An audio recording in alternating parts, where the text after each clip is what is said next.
Hello, dear colleagues. Hello, our dear and honorable participants. Please find the webinar chat, put like plus or yes, and the place where you are joining from, because we have 1 minute till we start our day one spring conference, and I'm waiting for your messages in the webinar chat box. Hello from Vinnytsia, Cherkasy. This is our good tradition to create this feeling that although we are online and in various parts of our country and abroad, we're still very close to each other. Dnipro, Kherson, Ecuador. Wow. Oh, wow. Oh my, not Eurasia, but also South America. Warsaw, Lviv, Ternopil, Kherson, Kyiv, Poltava, Zhytomyr, Poltava, Prилуки, Chernigiv. Wow, it's amazing. Okay, it's 3 p.m. Kyiv time. I'm Inna Nistaiter, Macmillan Education Ukraine consultant methodologist, and today is day one of our annual spring conference.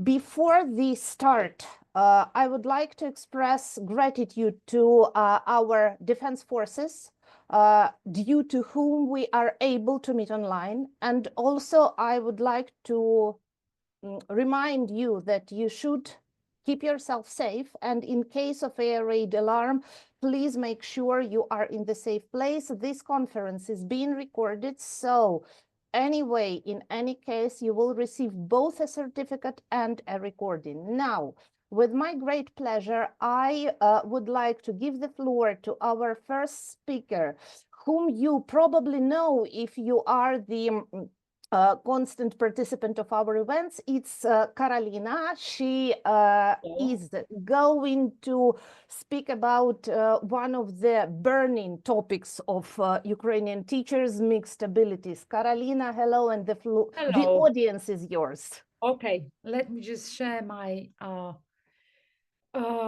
presentation. Oh, no. Okay. Here is, okay, let me see if it works. I think I'm gonna need like any kind of, can you see the slides? If it's just like, if anybody could say yes. Okay, thank you. That will be enough. All right then. So now my topic for yes, thank you. All right then. So welcome to day one of the conference.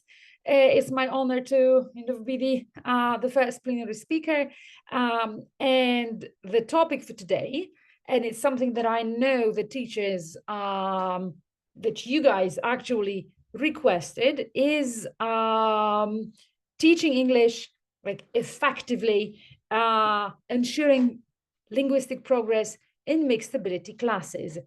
I basically, okay, this session is going to be very practical. So I will show you lots of different options, lots of different activities.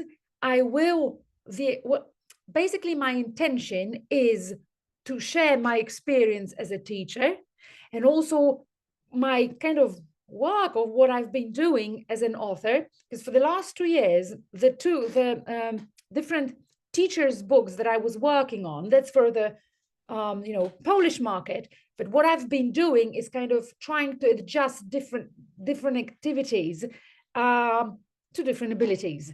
So I'm going to share with you not only what I do as a teacher, but also what I do as an author. And I call this session "One Size Does Not Fit All." And I'm pretty sure that it kind of, like, the connotations are obvious, right? One size doesn't fit all kind of probably leads you directly to one size fits all approach, which we all associate with shopping, especially shopping for clothes, right? And now, I'm not sure what your experience is, but unless these are maybe gloves or scarves or hats, or maybe not even socks, but scarves, gloves, in any other circumstances, well, unfortunately, we can't say that one size fits all.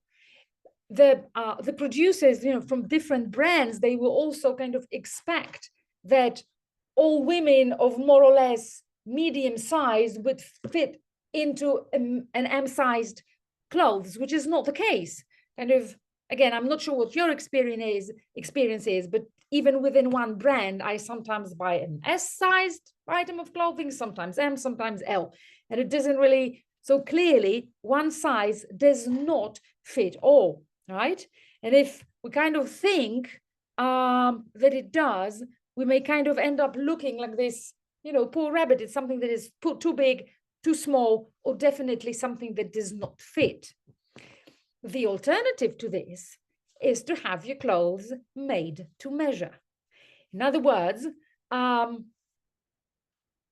every now and then, we kind of, especially imagine that the like for a special occasion, we do have our clothes tailor-made. And basically, that's what we are going to talk about today.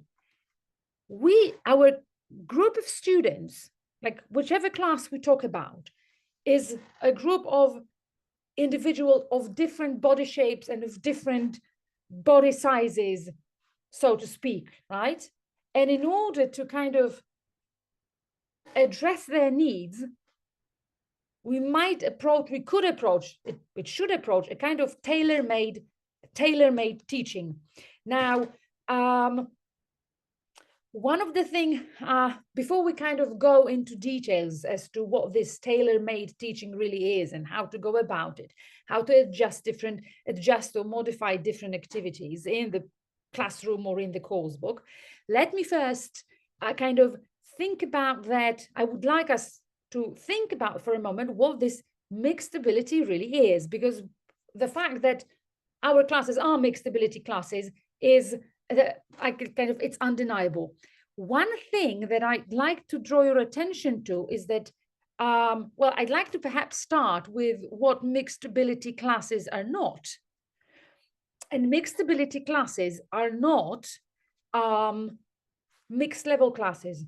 Mixed level is just one aspect of what seems to be a much bigger, well, let's face a problem or an issue. I am going to show you what it is in just a moment.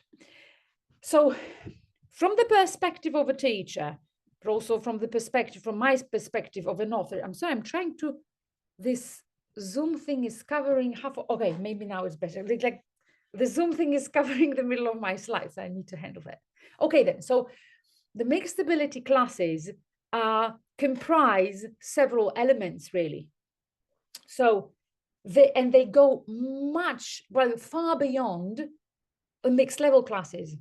So what you have, first of all, you will have in your class, in one group of students, such learners who have different aptitudes. So they can kind of, their ability to learn languages is different.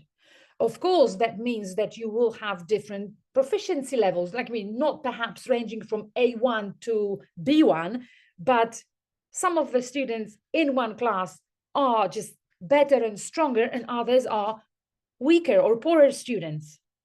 Mixed ability classes will also refer to the learning preferences. I'd like to underline or perhaps make a digression at this point. I am not using the word learning styles on purpose. The whole concept of learning, I'm not sure how familiar you are with the topic. The whole idea of learning styles has received a lot of bad publicity recently. Lots of scholars and academics trying to, refute the very idea, or they did manage to provide quite a lot of counter arguments showing that the learning styles or teaching according to a learning style is not really effective, or it's not proven kind of academically and scientifically. But still, we can talk about different preferences. In other words, when I study for a test, I like to do it with my friend. I like to have a study buddy because we can talk together about different things. But there will be someone else who wants to study in silence and take their own notes and rewrite bits and pieces of notes and maybe then color code them and so on. And then also comprises what we commonly refer to as mixed ability classes.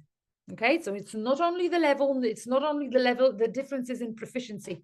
These are also learning preferences. That kind of, especially the attitude, aptitude, and proficiency leads to the pace at which students work. Okay, so basically another element of mixed ability classes is, well, the problem of some students finishing the tasks earlier than others. Some students will need more time to complete a certain task. Others will do it much more quickly. Another element of mixed ability classes will be motivation, right? And that's also like you come to the class and there's always, I think, like thinking stereotypically, there is a group of students who are eager, motivated, willing to do whatever you tell them to do, but there will always be others. Like I said, stereotypically, they usually sit at the back of the classroom and they are not so involved in the lesson at all. And finally, cognitive abilities. So when we think about different cognitive skills, let's say, I don't know, analyzing the facts from the text, or evaluating or providing arguments, counter arguments, discussing advantages and disadvantages, these skills kind of go beyond the language, and some students will simply will be better at it, and others will be, and others won't. And that is something that I'd like us to do now. I'd like you to do now, because I'd like to hear your voice. What is mixed ability class to you? I'd like you to get involved in this Mentimeter poll, okay? If you could please scan the QR code. I will, in a moment, show you, or I will take a look at and kind of answer the question that appears. Let me, wait. Okay. Let me tell you can also text here if it works. So if you could please scan the code and tap these elements in the kind of order of importance, I would say, or what mixed ability means to you. This is a ranking poll. So it's not, I want you to kind of choose them in the order of importance. Like, what is your biggest challenge? What do you struggle with the most? Which of these elements of mixed ability class? Could you send the link, please? The link is here in the, okay, got it. Okay. Wait a second. Oops, I'll send the link in the chat box, okay? Okay. Okay, here it is. And the code for voting is the following. Okay, there you go. Okay. So here it is. I'm going to stop this. I'm going to stop presenting for a moment because I need to switch. One is the most important. Yes, please. Okay. I'm going to stop. I will ask you for the answers, and I'm going to go to my Mentimeter account very quickly to see what's going on there. Okay. Okay. Let me see. Perfect. Present. It's oh. Okay, I'm going to show you right now what we have here and how it's moving. There you go.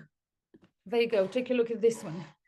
Can you see? Like the more people are, first motivation. Okay. Cognitive abilities. Okay. Anybody else?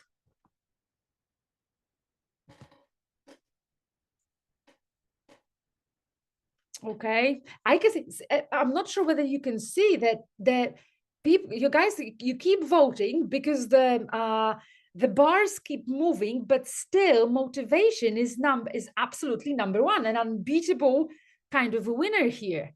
And the pace would be, okay, that's very interesting. Okay. I have to tell you, like, I'll tell you what, this is very interesting for me right now, because like motivation is, to be honest, something that I'm going to focus the least today. I'll tell you why. I think that motivation deserves a separate webinar. So if you're ever kind of willing to hear more about this, I'll be kind of, it works. Well, let me just, motivation, unbelievable. Really, like all of you, most of you are writing about motivation. Motivation is probably a topic for a different webinar, how to motivate the students who lack that internal motivation. In this webinar, I'm going to show you how to juggle different levels of proficiency, different learning preferences, cognitive abilities, and the pace that students work with.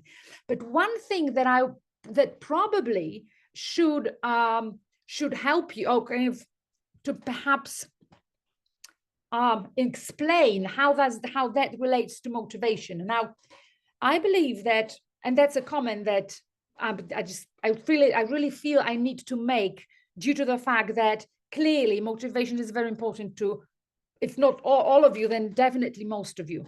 So let me tell you this. I have a very strong opinion on motivation, because I believe, as a teacher, as an author, as a teacher trainer as well, I believe that motivation is an internal trait, is an internal characteristic, and there is like our options as a teacher of English, our options to actually influence that are quite limited. What we can do, however, is to replace that motivation with a kind of like, it's internal, general, external, like I'm generally motivated to learn foreign languages. We can replace it with a proper focus on one task and the motivation to complete this particular activity. And that's what I am going to talk about this, how to make students motivated to do one task and then another, so that, they actually fulfill and complete all of the activities that we expect them to, and thus we are able to ensure their linguistic progress. Okay, then. So let me just, okay, I'm here. So this is basically, that's basically one thing that I wanted to say, is that mixed ability classes are not mixed level classes. They go way beyond that. Another thing that I wanted to say, given the, all the differences with motivation and pace and learner preferences, all classes are mixed ability classes. There is no other way. I have recently, while I was preparing to this presentation, I was kind of, trying to read a little bit more about what the people say. Penny that's what I wrote in one of her books. She said, the moment you have 2 students in the class, you've got a mixed ability class. So it's like the only possibility of having a homogeneous class is to teach 1 student, as in one-to-one basis. If you've got 2 students, it will already be heterogeneous, because there are no 2 people and no 2 students that are alike. And at the same time, we have to remember that it's impossible to cater for everyone's needs. Okay, so it's something like, it's as if you wanted to have all your clothes tailor-made, right? Perhaps there is a fraction of very wealthy, very affluent people in this world who can actually afford it and have enough time to do it. But let's face it, it's not commonplace. That's not what we do. Okay, so the question is, how do we go about it, right? What kind of tailor-made teaching I want to show you? And that's the kind of tailor-made teaching I want to focus on today. What are they doing here? Can you see that? There are some alterations, some tailoring, alterations, adjustments. That's what's going on in these particular, like making things shorter, making things tighter. And that's the kind of language, that's the kind of making the clothes fit. Thank you, Maria. That's exactly what I'm talking about. You don't need to make them from scratch. It's just enough to know how to make those clothes fit.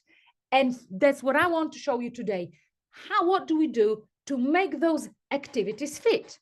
Because look, at the end of the day, right, like I said, it's not about, we can't really kind of satisfy everyone here.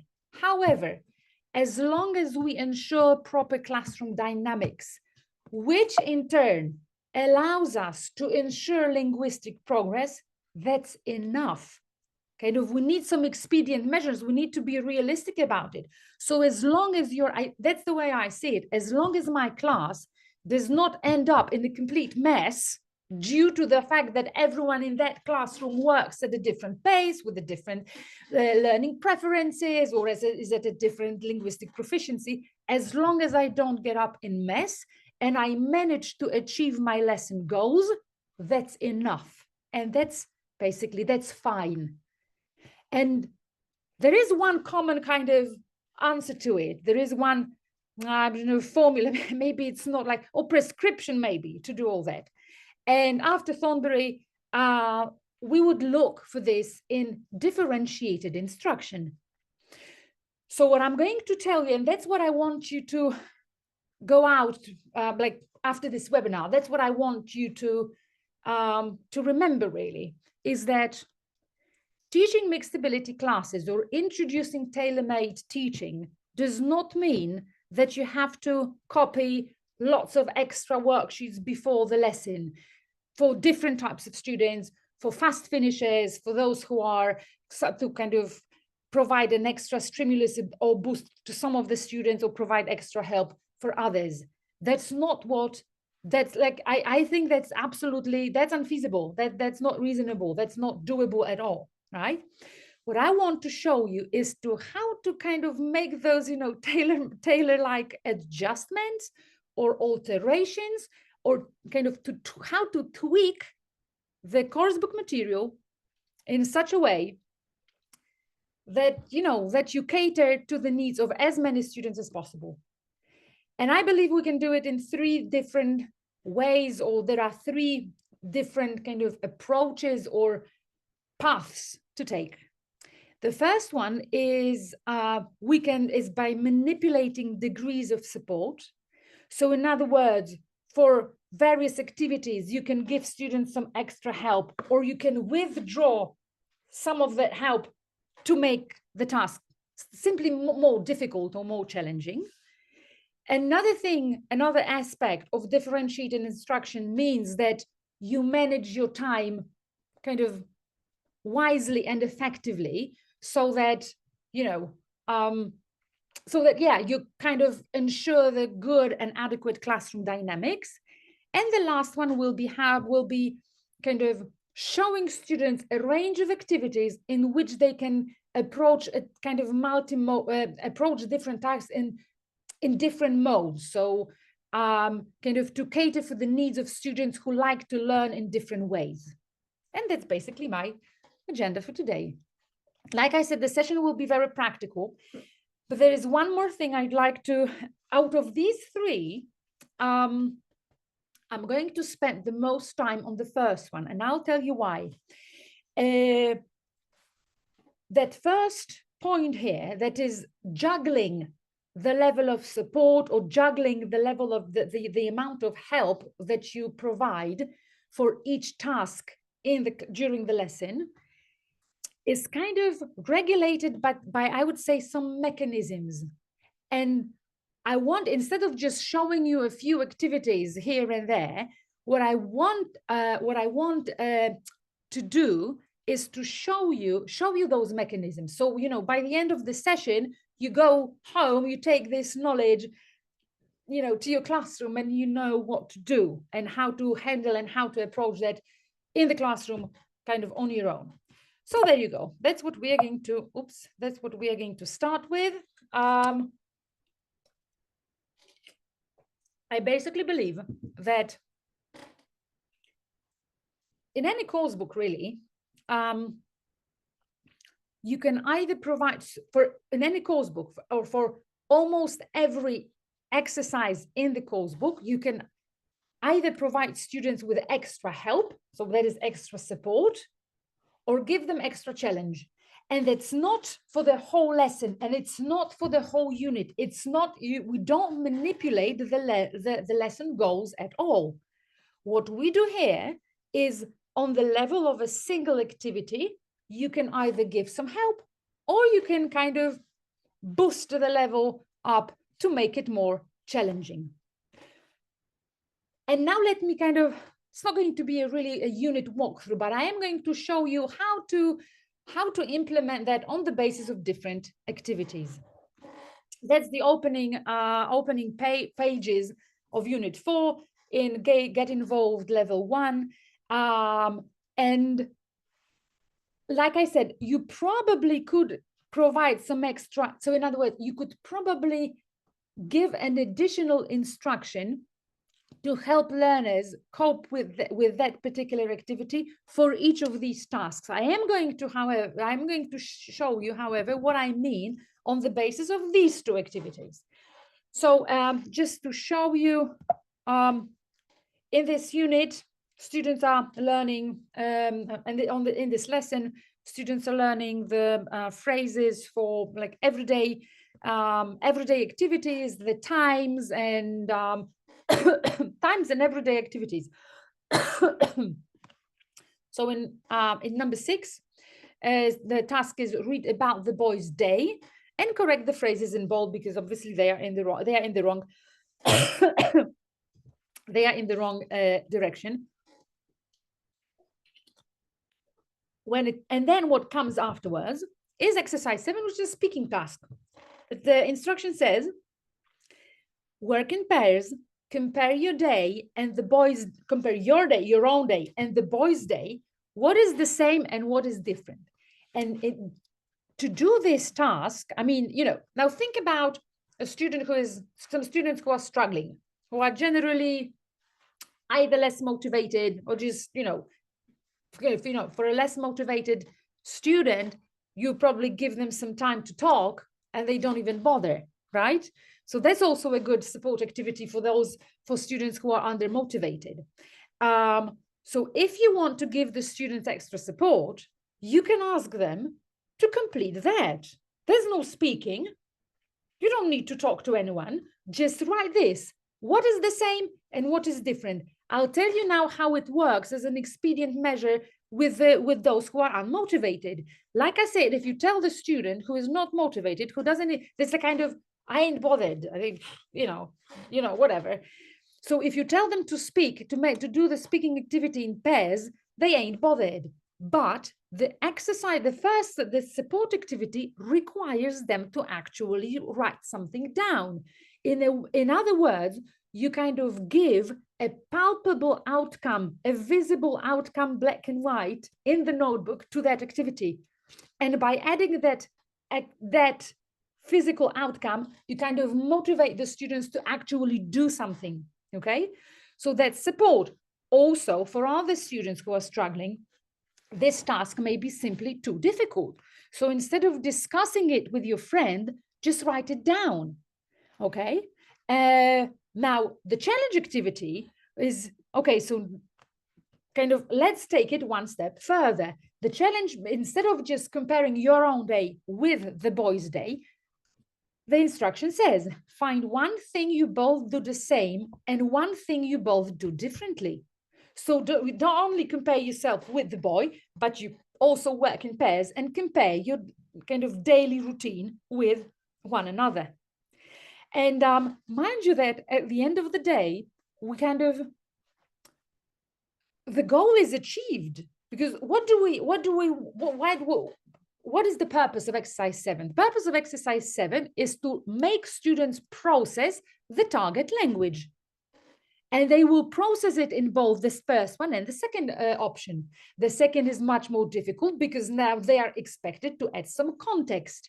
But with the weaker students, well, if you know that you're not good enough to do just that, okay, just make them process the language in any other way, like this one here, okay? So that's basically the mechanism of, providing or juggling that level of support and challenge.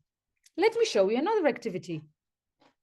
That's a grammar lesson from the same unit, and I want to show you the next task here. And it says exercise 5. Exercise 5 says change the sentences from affirmative to negative or negative to affirmative. And then in exercise 6, work in pairs. Which sentence is in exercise 5? are true for you. So now, instead of giving for the same reason, instead of giving students time to speak, which we are not really sure they are going to do, or for different reasons, because they are unmotivated, because they don't care, because they are not good enough, or they can't be left alone because they will not cope with the activity on their own, we can tell them to choose 2 sentences in exercise 5 that are true about them and write those sentences in the notebook. Which, kind of, let's say, while half of the class is working, doing the speaking activity, okay, if you don't want to do it, that's your option, okay? That's your support. That's your activity. Mind you that, of course, we don't need to let students know whether we call it support or challenge. I wouldn't really, it's not about communicating that fact to the students. It's for you to know which one is support, which one is challenge. Like I said, I wouldn't communicate it to students. It's just for you to decide who goes how to, perhaps, and that's also a very good option, giving students a choice. So now work in pairs, and in pairs decide, do you want to speak together and do exercise 6? Or maybe you want to speak together and, challenge yourself a little bit more by adding extra information. And that's the challenge. Sorry, I haven't read it yet. For each sentence exercise 5, add extra information. Like if it says, my mom speaks Chinese, so you say, my mom doesn't speak Chinese, but my mom speaks Ukrainian and Polish, for instance. So you have to add some extra information to those sentences. So these are your options. That's one of the major strategy of dealing with the students, with mixed ability classes, by giving students options, showing a range of options and giving them a choice. Okay. Exercise 7 in that sequence is a gap completion activity. So again, if students need extra support, narrow down or show the options. Sorry, my battery is running low, and we wouldn't want that. Yeah, okay. So you can give the students a range of options. So in 1, do you need get up or gets up, go or goes? And number 2, don't start or doesn't start. Yes, because that will make this exercise easier. If you want to challenge your students, however, you may tell them this: write 2 more sentences about Ethan Williams. That's who this text is about. What do you think he does or doesn't do before or after school? Okay, I think he doesn't study because he plays the saxophone all the time. For example, he doesn't meet his friends in the evenings because he does his homework. And again, it doesn't really matter what the students write, as long as they write or create an extra sentence or 2 extra sentences with the present simple tense, which is the target of that particular lesson. So now I think that's the mechanism. That's the I don't know, these are the rules, the guidelines. So could you please now tell me, I'd like you to read exercise 2, which is from the same book. It introduces a range of phrases for describing free time activities. And there are 2 tasks here. Could you please figure out which one is a challenge and which one is a support activity? And I'd like you to write, you can write the answers in the chat box, as in SCH, if it is a CS or SH, like kind of S for support and C for challenge. So if you could just answer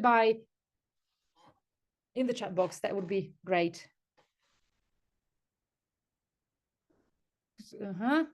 Julia was the first, and hello. Oh, okay.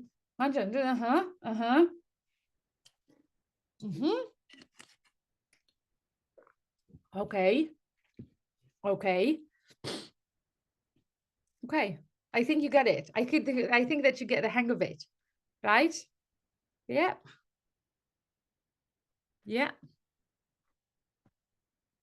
Challenge and support. Exactly. So you kind of see what I'm getting at. And basically, you can do this. We can do this with most of the activities in the course book without any pre-planning, without any, you don't need to have a whole bunch of extra exercises copied for the learner. That's something you just, as being an experienced teacher that you all are, just open the course book, look through the activities that you have. Coming up with something like this will probably take like 30 seconds. It requires a moment of reflection, right? So there you are. The first one is a challenge activity. The second one is obviously a support. And look at now, what I'm trying to show you, like this juggling the challenge and support activities doesn't mean that you can, for the same task can be done either with challenge or support. Mind you that in this sequence of activities, in this proposal here, we can first do the support activity and then do the challenge, you know? So it doesn't really, it doesn't mean that it's either or. The options here are quite numerous. All right, then, another question then, because I want you to kind of do it on your own. That's your task. That's part of an activity. Let's imagine that I write this on the board. Do you think, that's why I didn't include the instruction on purpose, because I wanted to make it slightly more difficult. Is it a challenge or is it a support activity? Writing this on the board. Irina, I think, was the first one. Support, support, support, support, support, right? Of course, what you can see here, as you kind of figured it out quite rightly and very, very quickly, these are the options that students can choose from. I'd like to draw your attention to one thing. It's not just mindless kind of gap filling, because I have included 2 distractors. Okay, so there are 6 forms here for questions to be filled in. So there is still, it's not such an exercise that you can do with your eyes closed. It does provide some support, but like I said, it's not that obvious. All right then. Mind you that all of the activities that I have presented so far were either vocabulary or grammar activities. And now I want to show you something about text-based activities, which I think kind of are, I mean, they are both the same and different, but because I'm, my academic background is very much connected with text comprehension, I always like to talk about those. So there you go. These are my favorite activities. So that's why. Basically, the formula for this is the following, and it's after Bowler and Parmenter. The student's success depends on the text level of challenge and the task level of support. So in other words, when reading or listening activities, there are 2 things you can actually juggle or manipulate, and that's the task or text and the task. My question to you now is, which of these 2 can you actually, my question to you, from the perspective of a regular classroom, which of these 2 is actually within your realm of influence? Text or task? Text or task, sorry. You can tell me. What can you manipulate? What sounds more, reasonable? The task, Gianna, the task, obviously. The text is there. We can obviously do some things to help the learners understand it, but the task is much more easy to manipulate. The task modifications here, the options for task modifications are numerous, right? You can delete a task, like from the sequence of activities, you can just skip 1 or 2. You can also add a whole task. You can modify the instruction. You can narrow down. That's, by the way, one of my favorite activities for juggling the support and challenge, narrow down the answer options. So I don't know, if you have a multiple choice task, instead of you can tell the students, so for task 1, choose A or B. For question 2, choose C or D. For question 3, choose B or C, and so on. So narrowing down the answer options is a very good strategy. You can add a question, or you can also give students the choice. These are the 3 activities accompanying the text. You've got 10 minutes. Do as much as you want. Choose the activities that you want to do. Basically, the question that we should answer ourselves, that you should ask ourselves and answer is like, how can I help the weaker and struggling students to do that particular task? And how can I stimulate the students who will find the task too easy? Okay. let's take a look at reading first, what it means for reading. Again, that's there are two facing pages from Get Involved Level 1. There's a text about K-pop Academy. It starts with this opening: work in pairs, look at the photos on page 51 and answer the questions. This opening task is there for one major reason, and that's prediction. You know that in a sequence of activities and then a listening or reading lesson, we usually start with prediction. And as a rule, prediction, all sorts of prediction activities are support activities. Why? From the psycholinguistic point of view, when you tell the students to discuss a topic or ask them what they can see in the photographs, or kind of when you discuss the subject matter of a text they're going to read or listen to, that you activate their schemata. Schemata is like their network of knowledge, of experiences, of everything that is there in the brain. And by activating it, you make that network ready to absorb new meaning, right? So by making it active, you make the subsequent comprehension easier. Therefore, any kind of prediction activity is a support activity. We could, however, make it slightly more challenging, right? So instead of asking students, where is K-pop from? What type of music is it? What is special about K-pop? We can ask them, what do the people in the photos look like? Oh, sorry. Why? Because then students have to process this, like the language, and they have to activate vocabulary more, like, or from kind of deeper levels than just while talking about, where is K-pop from, right? You could also ask them, what is K-pop Academy? Because that requires scanning the text briefly.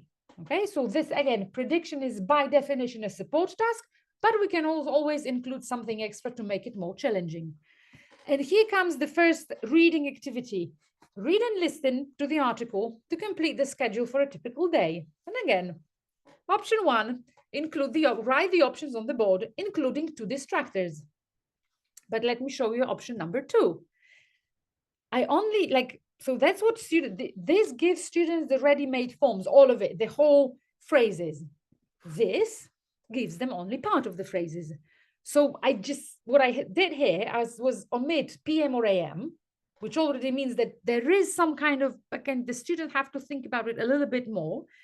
And I included only verbs without their complements, okay? But that's also a kind of support question. I would say that it provides less support than option number 1, but it still helps students do the task.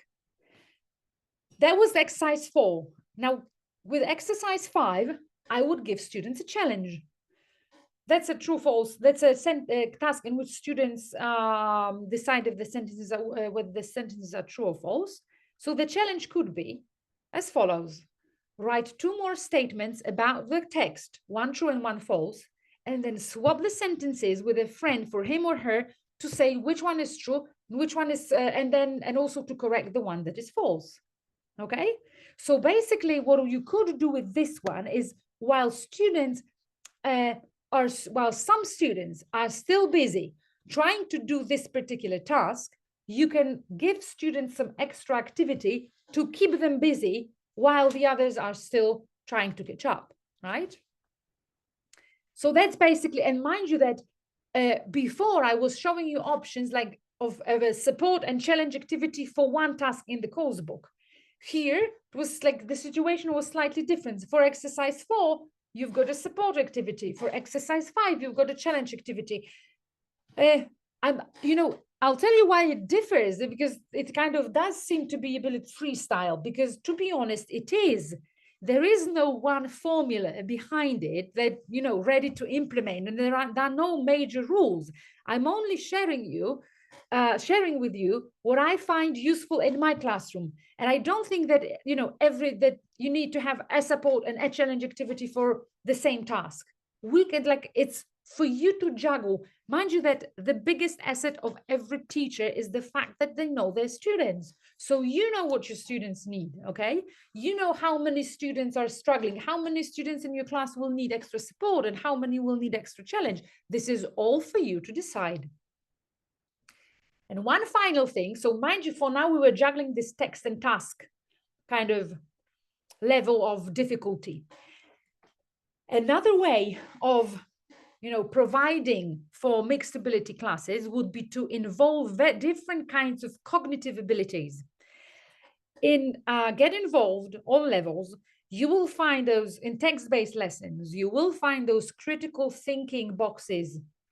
And now, critical thinking boxes kind of boxes or kind of parts of the lesson, then engage students in some kind of cognitive ability, cognitive tasks, cognitive activities, which are graded. The first one, look at this one. The first one is, remember, think about the article, what is the life of K-pop student difficult? And that's all students need to do is to manipulate the information from the text, then apply.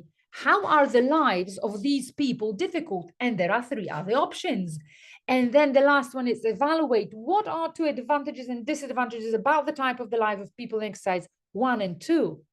And what you can tell your students to do is like, I'd like you to do this. You have now 10 minutes or 12 minutes or 15 minutes for this.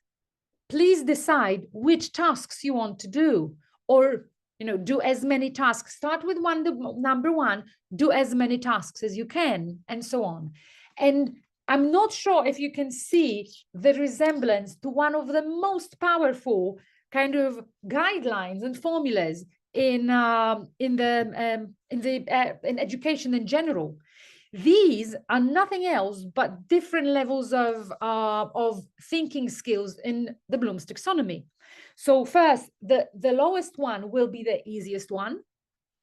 And the higher you go, the more difficult the skill becomes. So we've got lower order thinking skills and higher order thinking skills.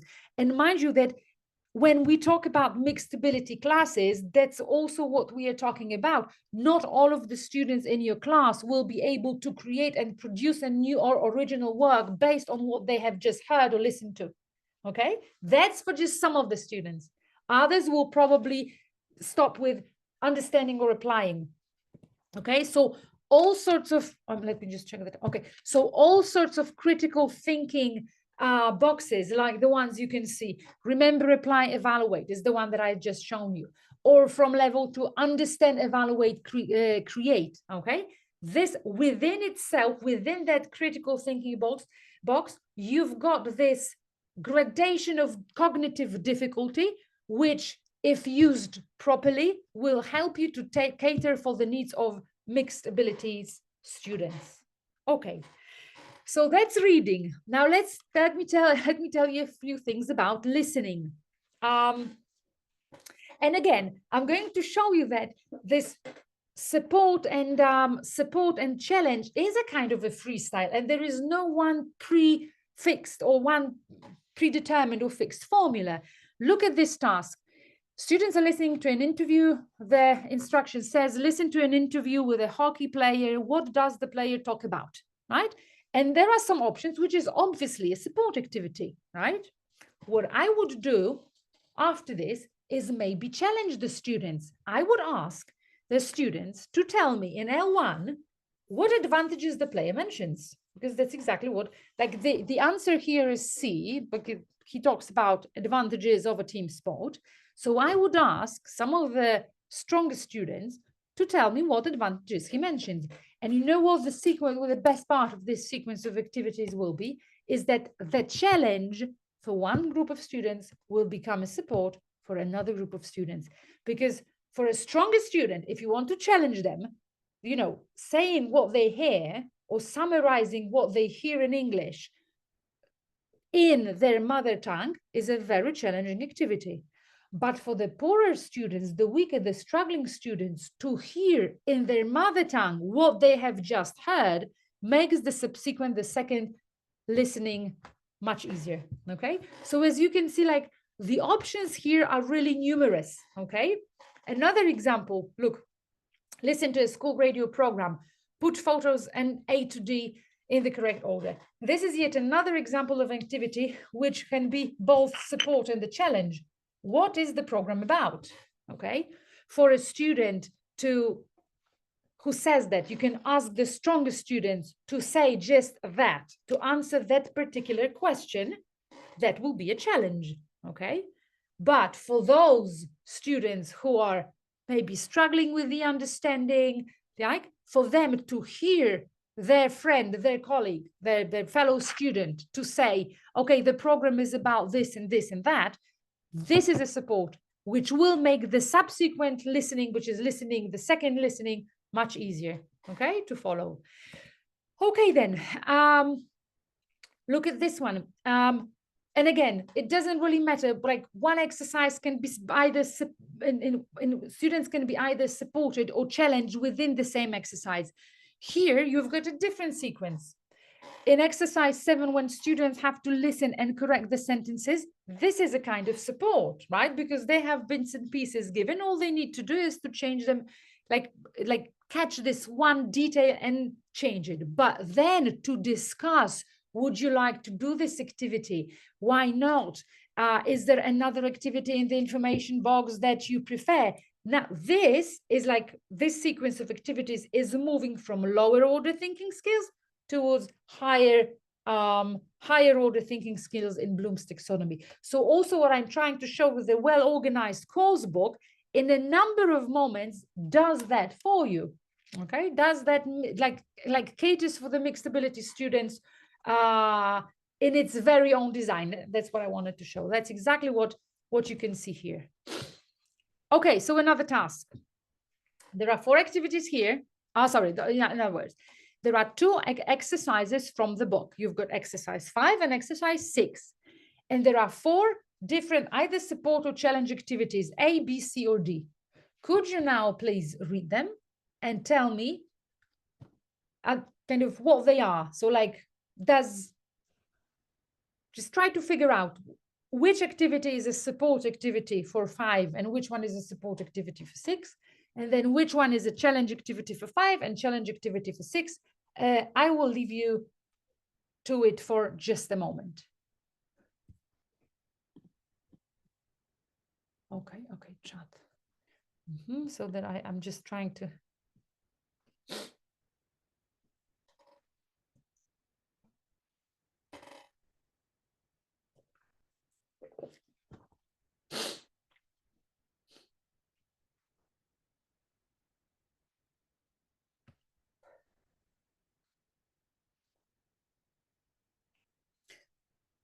It's kind of difficult to write all the answers in the chat box. So write a plus once you're ready, once you're done, once your thinking process is over. Just write a plus. The moment you kind of, I can see several pluses, I will show you the answers in the next slide. Okay, Oksana, thank you.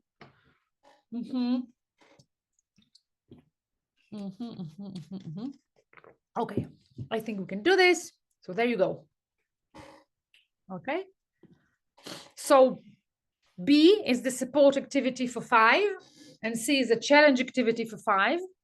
And then for 6, you've got, see, this is narrowing down the options, A or B, 2, C or D, 3 is A or D, and so on. Yeah, this is narrowing down options. And then you can challenge them to tell students, choose 2 sentences beginnings and finish them with your own ideas using the information from the text. Okay, then. That's all about what, that was quite an extensive, I already know I'm running out of time. So let me move briefly to the time management, okay? And again, the rule is the same. The activities that I want to show you require no prior planning, definitely no copying. It's just, I think you being alert to different opportunities. The biggest problem with time management in big stability classes, the way I see it, is fast finishers.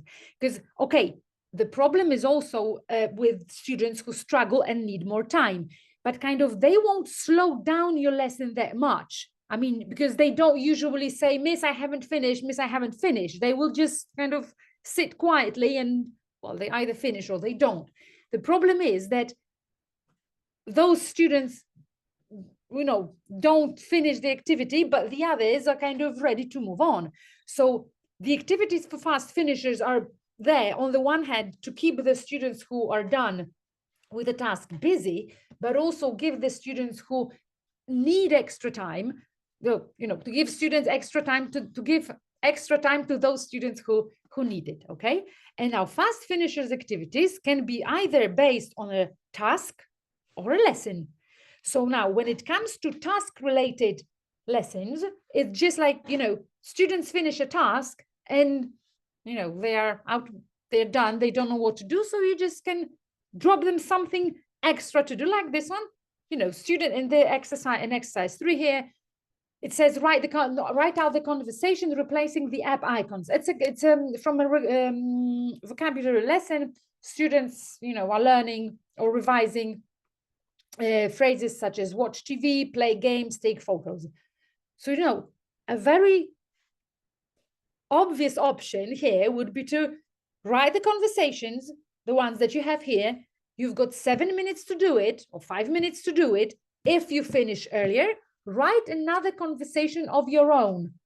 Okay, so that's one thing. Another example, okay? Students do the sports quiz. The task for fast finishers could be do the quiz. You have fun. Okay, so one thing that I'd like to draw your attention to is that you can handle those fast finisher activities from 2 different perspectives. So on the one hand, you can react, right? You can react to students, having nothing to do, but you can kind of also preempt it in the bud, or kind of what they say, it's better to prevent than cure, right? So before you even start, and you have, and if you feel that you may have, there will be students in the class who finish this task early, you can give the following instruction. Do the quiz. You have 5 minutes to complete the task. If you finish earlier, add 2 questions to the quiz. Okay, and that's another, again, no preparation, nothing before.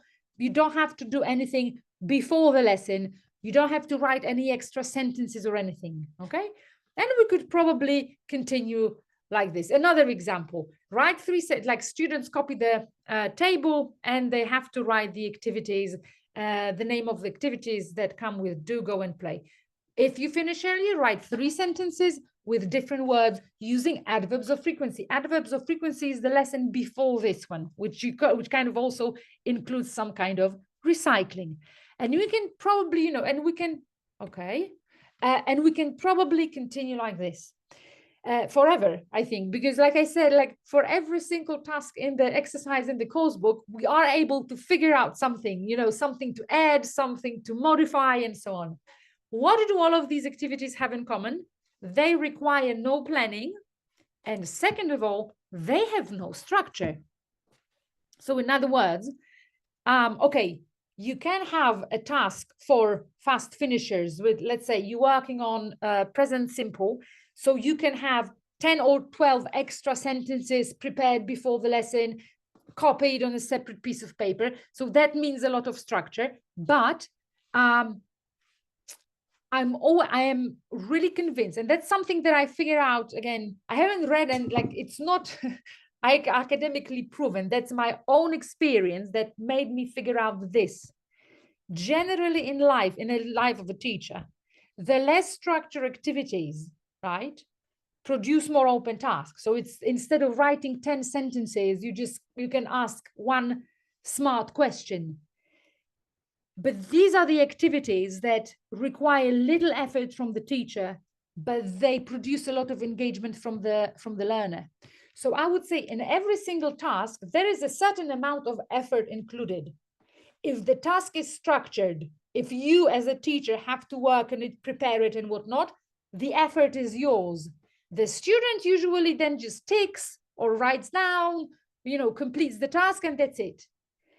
But that same effort can be moved from the teacher to the learner. And that happens when the task you give the students is an open task, okay? Because they have to do, and they have to try harder. So these were the task-related fast finisher activities. How about lesson-related? And again, another task for you. I think I'm going to need like 5 minutes if that's okay to finish off. You have now 1 to 4 are 4 end of lesson fast finisher activities. Okay, because basically the fast finishers are either for students who finish one particular task earlier or who just manage some kind of self-study part during the lesson earlier, and they need something to keep them busy. So here are 5 tasks and different types of lessons, A, B, C, and D. Could you please match the fast finisher activities with the types of lesson and write it in the chat box, please? Oh, see, the answers are here now. I'll give you a little bit more and then I'll show you the answers in a second.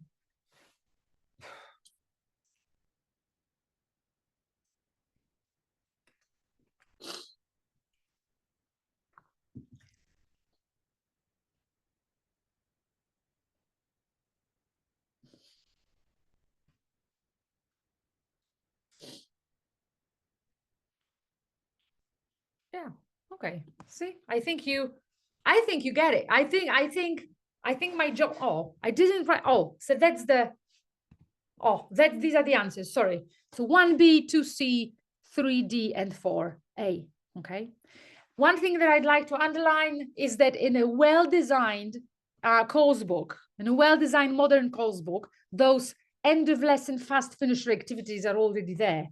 In Get Involved, you will find research sections, which I absolutely love. So that, you know, because they also kind of research means that students can actually go online and look for some information. And that is like a reward. It's not a punishment. You've done your bit and now, you know, do more work, right? That's a kind of reward. Another thing are another nice fast finisher activities are the brain teasers at the end of the grammar sections, right? Where students are just, there's a puzzle to solve, which is also another, and just keeps the students who finish earlier busy. You also find all sorts of peer reviews when students can talk to each other to find out how well they did, kind of, or recap that a particular lesson together. And now I'm thinking, because I know that I'm running out of time, so I'm not gonna like, and that's a good moment to skip just one full bit of that. I'm not going to tell you about the multimodal approach, because yeah, I kind of lost track of time, I have to say. I'm really sorry. But I really think that the activities, the support and challenge approach, plus various ways of dealing with time management will be enough for you to cater for the needs of different students with different abilities. So to sum up, the tailor-made teaching that I wanted to show you today means first of all being open to opportunities. So it doesn't mean kind of thinking about and copying and before the lesson and being ready for every opportunity. No, like before, it's just like noticing what is going in my classroom, being very resourceful about it. So what is it that I can do with this particular task? And at the same time, remembering that as long as the classroom dynamics is there, I still ensure the progress for my students. Tailor-made teaching also means widening the range of options for students, right? Kind of, this is what you can do. If that's too difficult, try out something different, okay? And that also means engaging as many students as possible, because like I said, that classroom dynamics is all about making sure that as many students do as many activities in the course book, as many as possible, right? Ideally all of them, but you know, there is no educational utopia. So thank you very much for your attention. Well,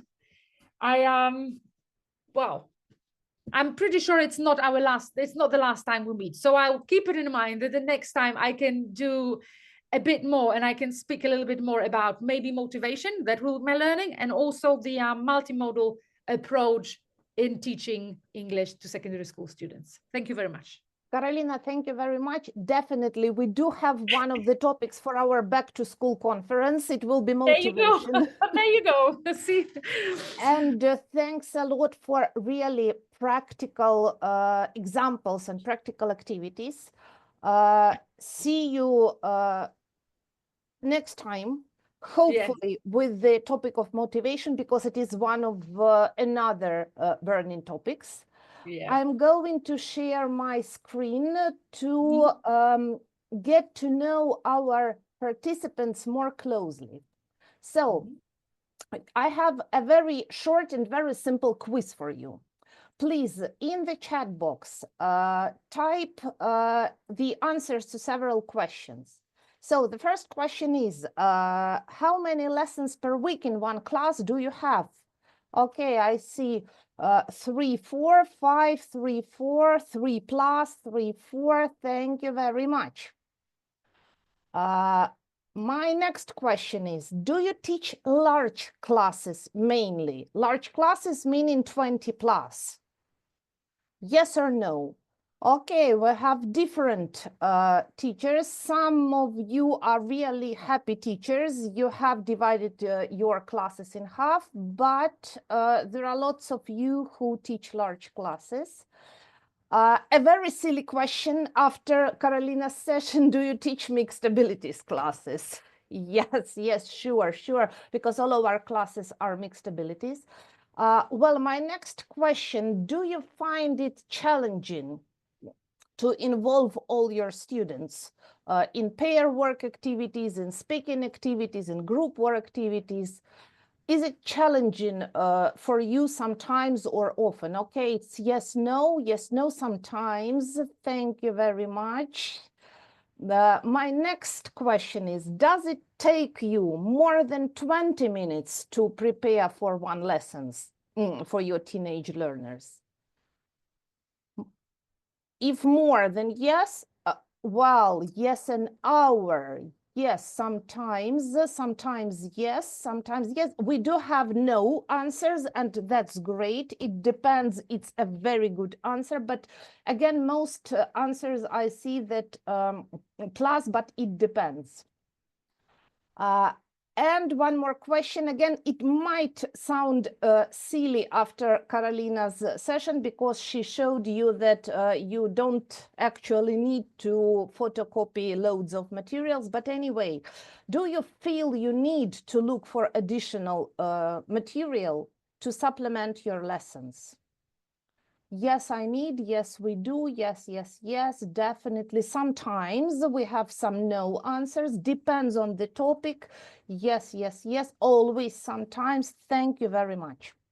So the course book Carolina based her session on is our new course, Get Involved. It is a 5-level course for grades from 5. It is aimed at 3+ lessons per week. As you have seen, everything in the course is for teaching mixed abilities classes. And everything the authors did, they did everything to save teacher preparation time. What I mean, instead of mixed ability, we in Macmillan now use another term, every ability, which is closer, especially based on what Carolina said. Every ability for grammar, for vocabulary, for reading, writing, for listening, and so on and so forth. For teacher, in the teacher's book, the things that we need to supplement our lessons to give either support or challenging activities or activities for fast finishers, it's everything in the teacher's book ready for you. Reinforcement activities, challenge activities, fast finishers activities, some extra activities if you feel you need some extra. And also one more thing, alternative homework. Again, it's one of the approaches to dealing with mixed abilities classes. As you have probably noticed, there are lots of quiz-like activities for engagement and motivating learners. Some of the examples you saw in Carolina's presentation, here are some more examples, but there are lots of them in grammar and vocabulary lessons. This is one of the lessons Carolina used in her presentation. And the content of this course is absolutely relevant to learners' life. I made screenshots of the pictures which accompany different types of activities: reading, writing, listening, speaking, vocabulary, and grammar. Also, we do have videos with real word speaking and very practical in their lives. Teacher's book, besides what I've already showed you, they have lesson aims written, warmer activities, so everything to save teachers' time in lesson preparation. Also, for those who feel they need some extra materials, there are over 100 worksheets, different worksheets on vocabulary, grammar, and skills. Of course, it has tests, and the tests are in different levels of difficulty. Of course, the course have the platform the course with the platform or without it is designed that the teacher can give the lesson right off the page or off the screen. Also, this is our specific things about Ukrainian system and Ukrainian reform. We do have a ready-made program, syllabus. You remember that you have model syllabus and you need to create some customized syllabus. So we have it ready-made, and if you start using this book, we give you this syllabus, we send it. And I would like to invite each and every participant on our April events. We are going to talk about teaching teenagers in the form of questions and answers. On April the 8th, it will be based on this course, Get Involved, and on the April the 10th, the questions and answers about teaching teenagers will be based on Gateway to the World. And finally, I will have 1 more minute to launch the poll. As you probably know, and if you are the first-time visitor, you will know now, we can give you free materials, absolutely free of charge. The only thing we need is your answers. So you will see now 1 question. If you would like to receive free materials for your learners, you choose yes, tak, and if not, you choose no. So 1 minute. I hope you see this poll on your screens. The materials are absolutely free of charge. This will give you the taste of the course, and this will give you the materials you can try with your learners, absolutely free of charge. If no, it's okay. It means that you have everything you need and you are satisfied with everything you need.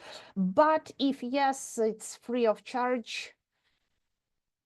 Like 30 seconds more before we start the second part of our day 1 conference. Okay, that's it. I see that everyone who wanted to take part did it. And now our second speaker with the topic which is even more burning than the first one. The topic is about our pain thing assessment. Grzegorz, again, if you are our constant participants, you probably remember Grzegorz. If not, he is an absolutely amazing person. He is a very cool professional. He has the amazing sense of humor. Grzegorz, the audience is yours. Thank you so much. Burning topic, you say. Well, we'll see. Okay, well, first of all, let me try and share my slides. and you guys tell me if everything is okay. As you know, Zoom is very naughty on the speaker, on the presenter, because it's very hard to at the same time juggle the slides and look at the chat and all the rest of it. But we'll try anyway. Thanks for yeah. I mean, before I begin, I mean, it's wonderful to be working with you guys again. It's certainly not my first time. I miss working with you face to face, and I am rooting so much for you guys, and for and hoping that the conflict is going to be over soon and we can resume normal operations before too long. I've of course sat through Carolina's session, and wasn't it a great session, by the way? I was so happy, particularly when it became very clear that her approach to mixed ability, in terms of changing the way we think about it from it just being mixed to being every ability, requires a major change of mindset, does it not? When this became so clear, I thought, wonderful, because we will have a very good connection between the first session and what I am about to offer to you today, under the topic smart assessment.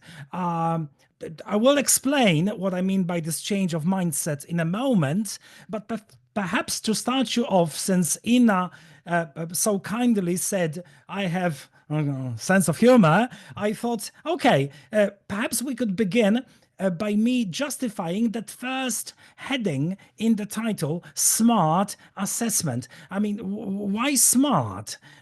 Does this mean that assessment, I mean, as we know it, is not smart? Or, what is the deal? Well, I would like to open up with you looking at the very word assessment for a moment with the following task. Isn't it true that inside the word assessment, there is another word hidden? Isn't there? What word? What word can you see inside the word assessment? Ha ha ha, yeah, right. I mean, a coincidence? Perhaps not entirely. Not entirely.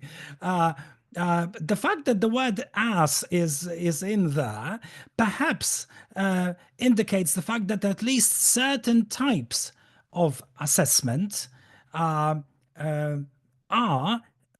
relatively problematic for a number of reasons. And when I say problematic, I am thinking not just about our role as teachers, but also about our experience as former learners. We all were learners at one point or another, meaning, we were part of the traditional school system of assessment, right? And yeah, I saw mess. Yeah, that's a good one. Okay, thank you, Oksana, for that one. Right, but I mean, seriously, if you think about things that could be reasonably held against traditional forms of assessment, I think it is fair to say that there are at least those four main issues which whether you are a former learner or whether you are a current teacher, it's probably something that is relevant when it comes to those traditional forms of assessment. And what I mean by this is, the first is stress. Do you agree? I mean, if anything, the fact that I am being graded is not a pleasant experience, right? So stress. I can see some people doing thumbs up, so probably I am not talking complete nonsense. It's not nice to be graded. I'm not saying it is wrong to be graded, or it's absolutely wrong to be graded, but I am saying that it's a stressful experience. Second thing is assessment, just traditional assessment tends to have this effect. It labels or categorizes learners, does it not? And as a teacher, I am guilty of this, and I wonder whether you are willing to admit this about your own teaching practice as well. It's easy, isn't it, to start thinking, okay, that's a good student and that's not such a good student, right? Am I right? The proverbial good student versus the proverbial bad student. A C student versus an A or A plus student. See what I mean, right? Labeling. And why does this happen? Well, it happens because traditionally assessment is always associated with some system of grading. Again, I'm seeing all the pluses. Right. And a very good point from Natalia, which is that the stress is not necessarily only the stress of the learner. Very often it's the stress of the teacher who has to take that decision. A very, very fair point.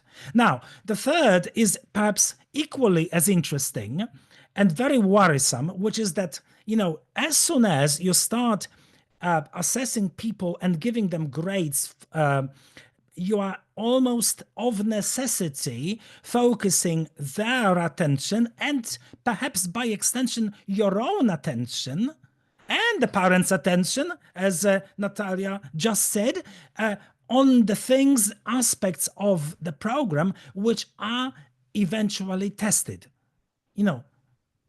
Okay? And perhaps this is one answer to the question why grammar and to perhaps lesser extent, but also vocabulary, have been so prominent in traditional assessment. The answer is because they are relatively easy to test. It's relatively easy to design a grammar activity, which is going to be a test item, than it is to design a speaking activity, right? And last, but perhaps not least, especially as far as we as teachers are concerned, traditional assessment really requires a lot of extra workload, which sadly happens in our own spare time, unpaid time it takes to design tests, to check them, and to grade them. A lot of that happens outside the classroom, does it not? Which means it's a lot of private life, unpaid life that is devoted to this process. So those are the things which I think can legitimately be said against traditional forms of assessment. But to be fair to traditional assessment, grading, testing, etc., I think it would be all right also to say, well, hang on a moment, hang on. But isn't it also true that those forms of assessment, as we know it as former learners, as teachers, are almost inevitable if we are to check progress? So, we assess and we give grades because this is the easiest, the quickest way to indicate whether the learner is making progress or not. Okay? Again, isn't it also true that the much as we may hate traditional tests, they in the view of a lot of people, they motivate people to try harder, whether it's out of fear or whether it's out of some other motivation, but they do push. And in as much as they do, perhaps they should not be abandoned altogether. Of course, it depends. Of course, it depends. Everything depends in education. But what I'm saying is that on the whole, it would not be fair to deny those sorts of effects that even traditional tests have got. And last but not least, traditional forms of assessment very often are so persistent because they meet a lot of expectations, do they not? Parents expect their kids to bring home grades. Some school managers, school headmasters require or expect teachers to do grading on a regular basis. It's almost as if a serious teacher, or one sign of a serious teacher, is how many grades the students receive from that teacher. Okay, I mean it's very hard to imagine a traditional system of education without some form of grading as a result. Now, if you are thinking, okay, so what is he driving at? Well, what I am driving at is the following. As some of you already said, sometimes yes, sometimes not. Well, exactly. So yeah, they may be used to check progress, but A, do they always?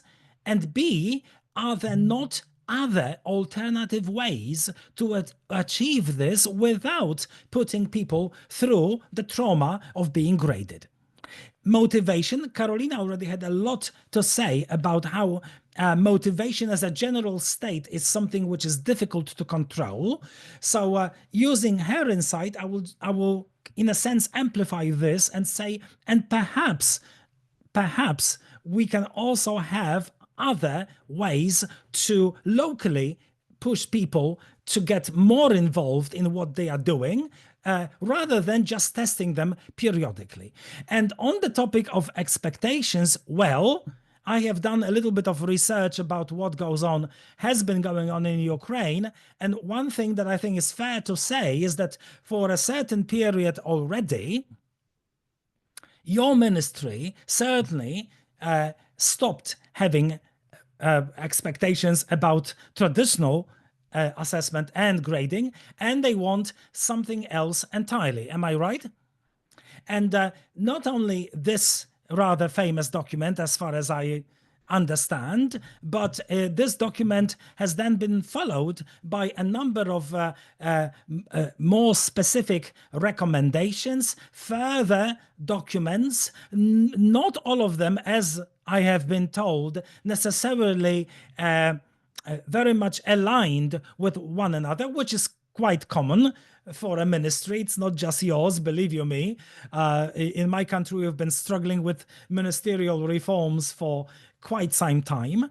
And I've also been told by a colleague of mine from the Ukrainian Macmillan that the end result that she is struggling with when it comes to those assessment recommendations is far from being coherent, including some teachers continuing to use traditional individual small grades.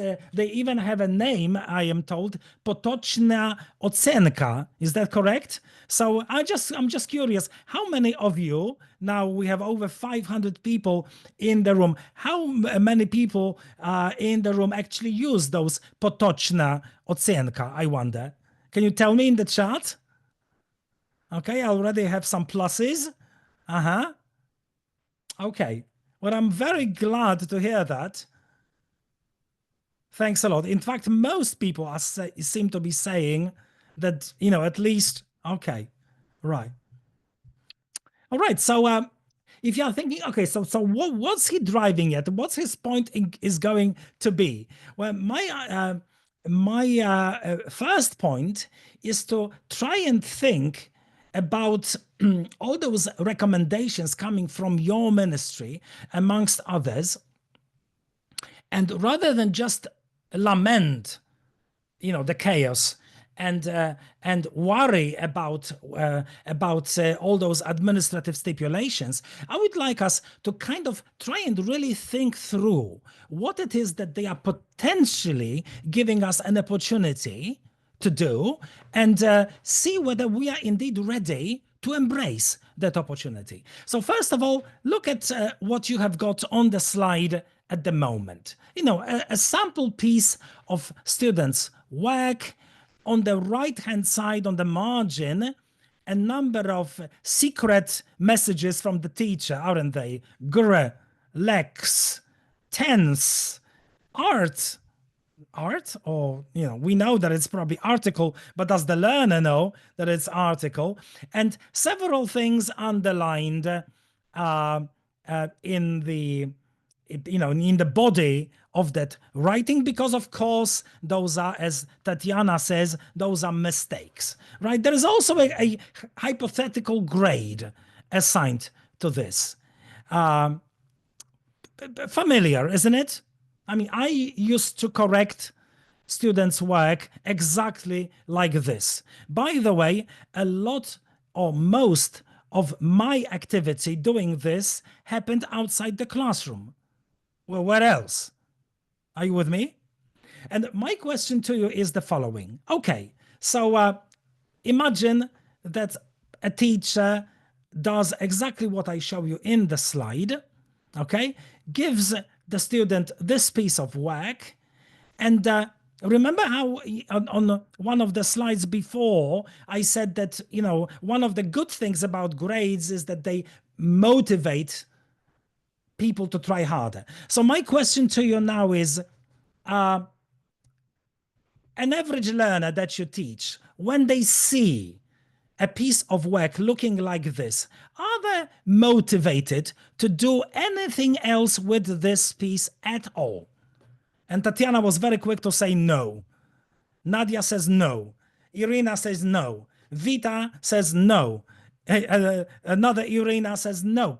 Okay, so isn't it sort of crazy to be doing all of this where it actually produces so little effect? Well, of course it depends, Anastasia.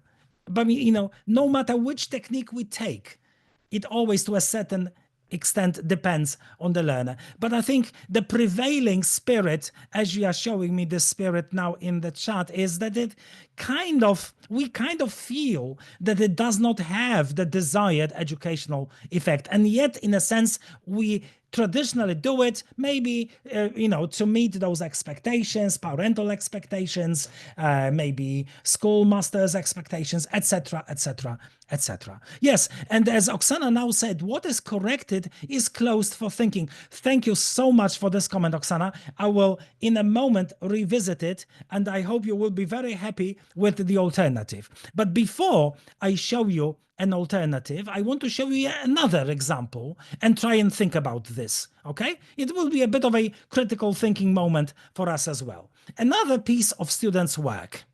Okay, take a quick look. As you can see, it's a primary school student, very simple topic, and this is the writing that they produced in response to the topic, my favorite dish. Now, what I am not showing you yet, but I will in a moment, is the teacher's reaction to this piece of work. Are you ready?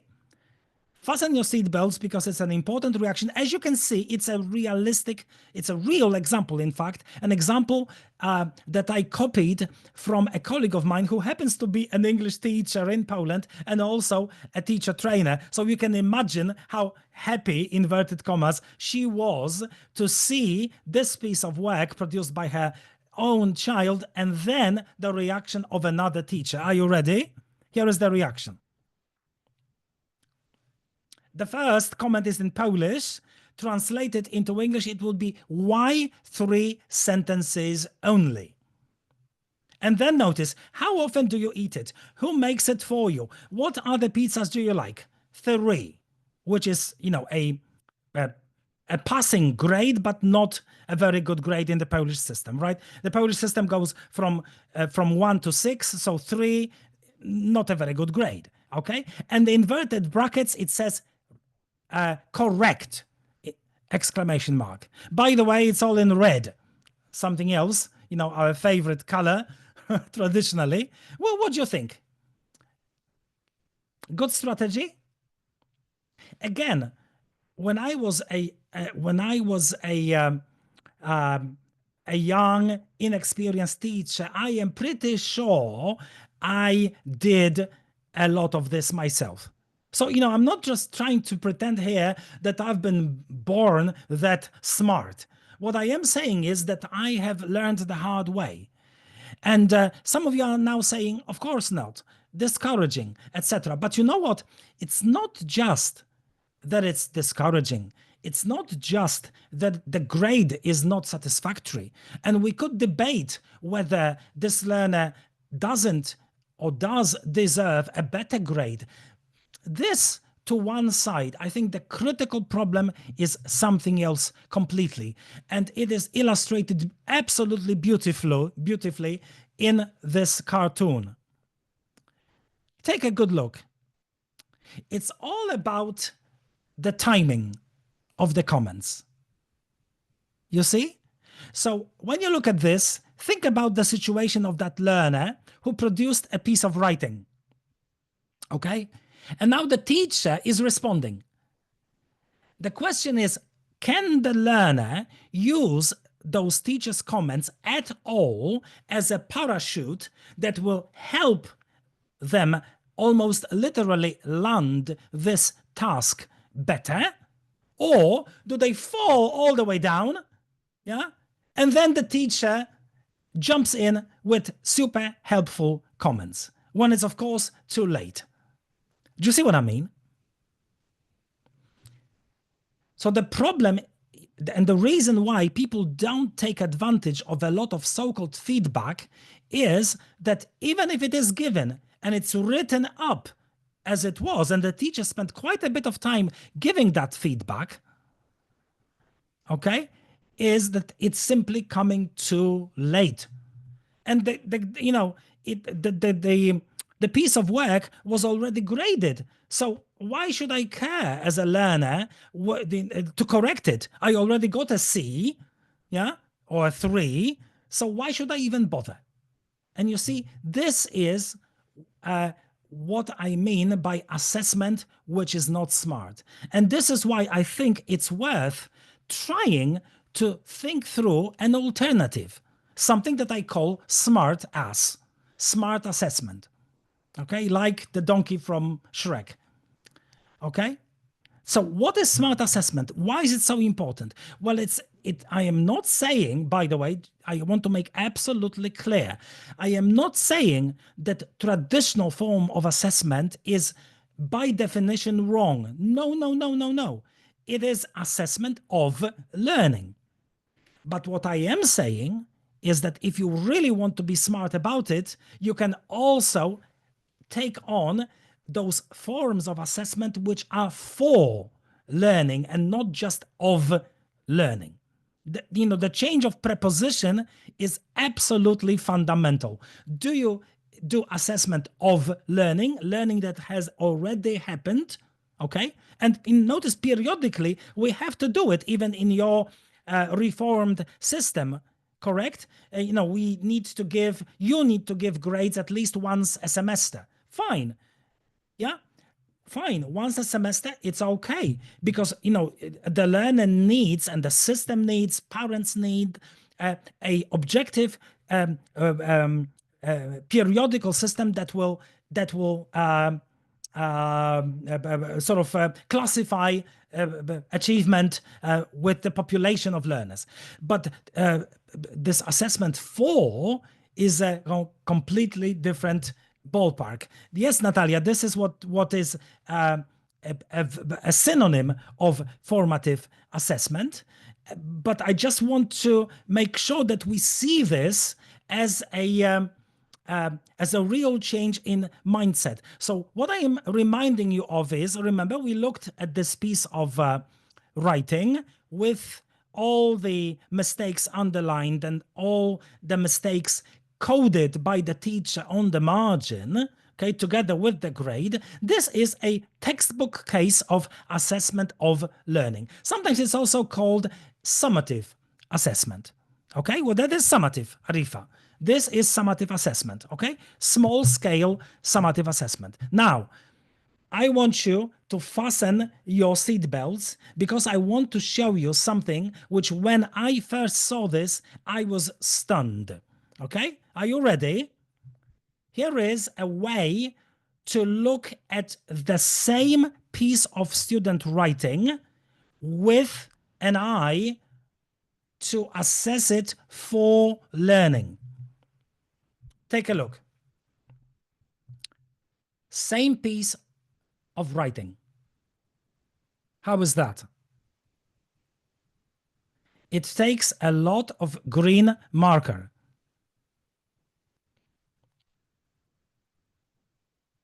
Okay, I can see the first heart. I hope there will be more. It takes a lot of green marker, but notice it's not just a change of color. It's not just a change of color, although it is important. Notice that the whole mindset is a completely different game. Because this one basically says, look, you have succeeded in all of those green moments, haven't you? And it's true, isn't it? Most of this writing is actually good writing. Okay? Now, what about the bits in white, the ones which are not green? Well, if I was a student now, tell me if I am saying something completely nonsensical. I'll talk about the grade in a moment, Natalia. Okay, because there is, as you can see, no grade yet. Okay, yet is important. Once again, if you were that student, okay, seeing all that green, okay, what would you like to do with the white bits? Thank you, Natalia. Natalia already said this very quickly. Make them green. Because notice it's almost all green. It's like a sea of success with only a few islands, not of failure now, you see, but a few islands of opportunity to make everything green. You might ask your teacher, or you might ask another student perhaps, how do I do this so that it's all green? Yeah? It's an idea for a formative assessment, local assessment of writing. Now, what about the grade? Well, the critical thing is that there is no grade yet. Okay? Now, if you use potoczna ocenka, okay, then you may choose to give the student the grade, but remember, not before they have had a chance to make everything green. You see? So you give them at least one more chance to work on it before you close the conversation and give the final grade. Does it make sense? Right. So Arifa now said, let students double check and maybe self-correct. Am I making sense? Now show me. I need reactions now. Is this something which is a different way to look at things? Okay. A chance for a student. Thank you. Yes. Okay. Now, this is why, even if you are time consuming, we'll come to that, Tatiana. Okay. Don't forget about this comment. It's an important comment. Okay. Irina now said an ocean of time. Maybe yes, maybe no. We'll come to that. But, just one quick reaction. Notice, yeah, it takes a lot of green marker, that I can guarantee, or a pink marker perhaps. But notice, essentially, it's not a lot slower to just cover good bits with a marker than to write all those comments in the right margin. True? Okay. Now, if you are thinking, okay, so you give the piece back to the student and then the student gives the piece back to you and then you have to correct it, which means that you have to look at the same piece twice. That's true, but who tells you that you need to have the same number of written pieces per semester that you used to have? When I started practicing this, I actually reduced the number of written assignments by half because I wanted to look at each of them twice. Does it make sense to you? So rather than just getting students to write and then giving them this closing summative feedback, my idea is to get them to write less, but have a second chance so I can really advise them. Okay? Now, since you seem to have taken to this, notice that this example we just looked at tells us something very important about the very nature of assessment. Okay, look, there is a modern definition of what assessment really is. It's a very good quote from a fantastic book, by the way, the book you have got on the left. I have got a puzzle for you, a question. Look at this quote and tell me which of the words, just one word, one, I need you to pick one word, is absolutely the most important in this quote. One word. I know there are lots of good words, but I need you to pick just one.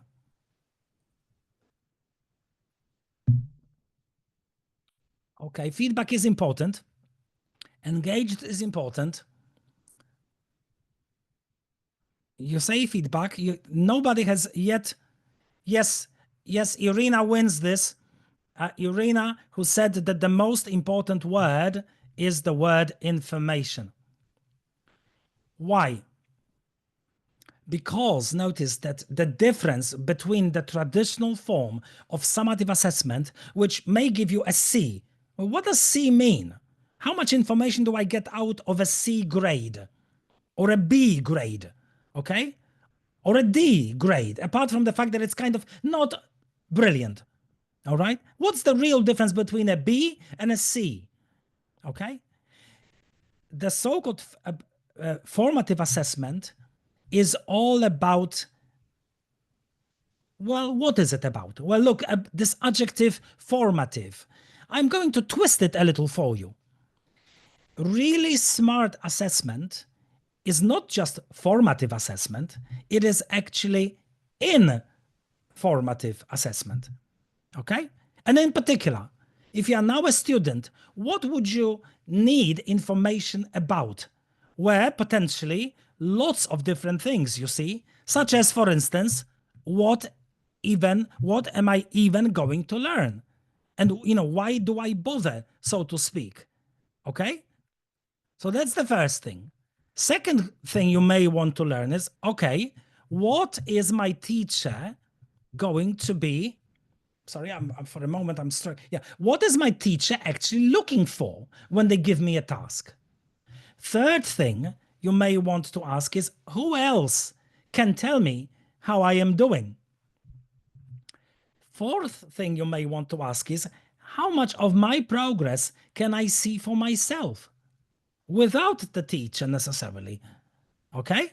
And last, but definitely not least, if all of this has got a place, then it should naturally lead to this, which is, okay, so what can I do next? Are you with me?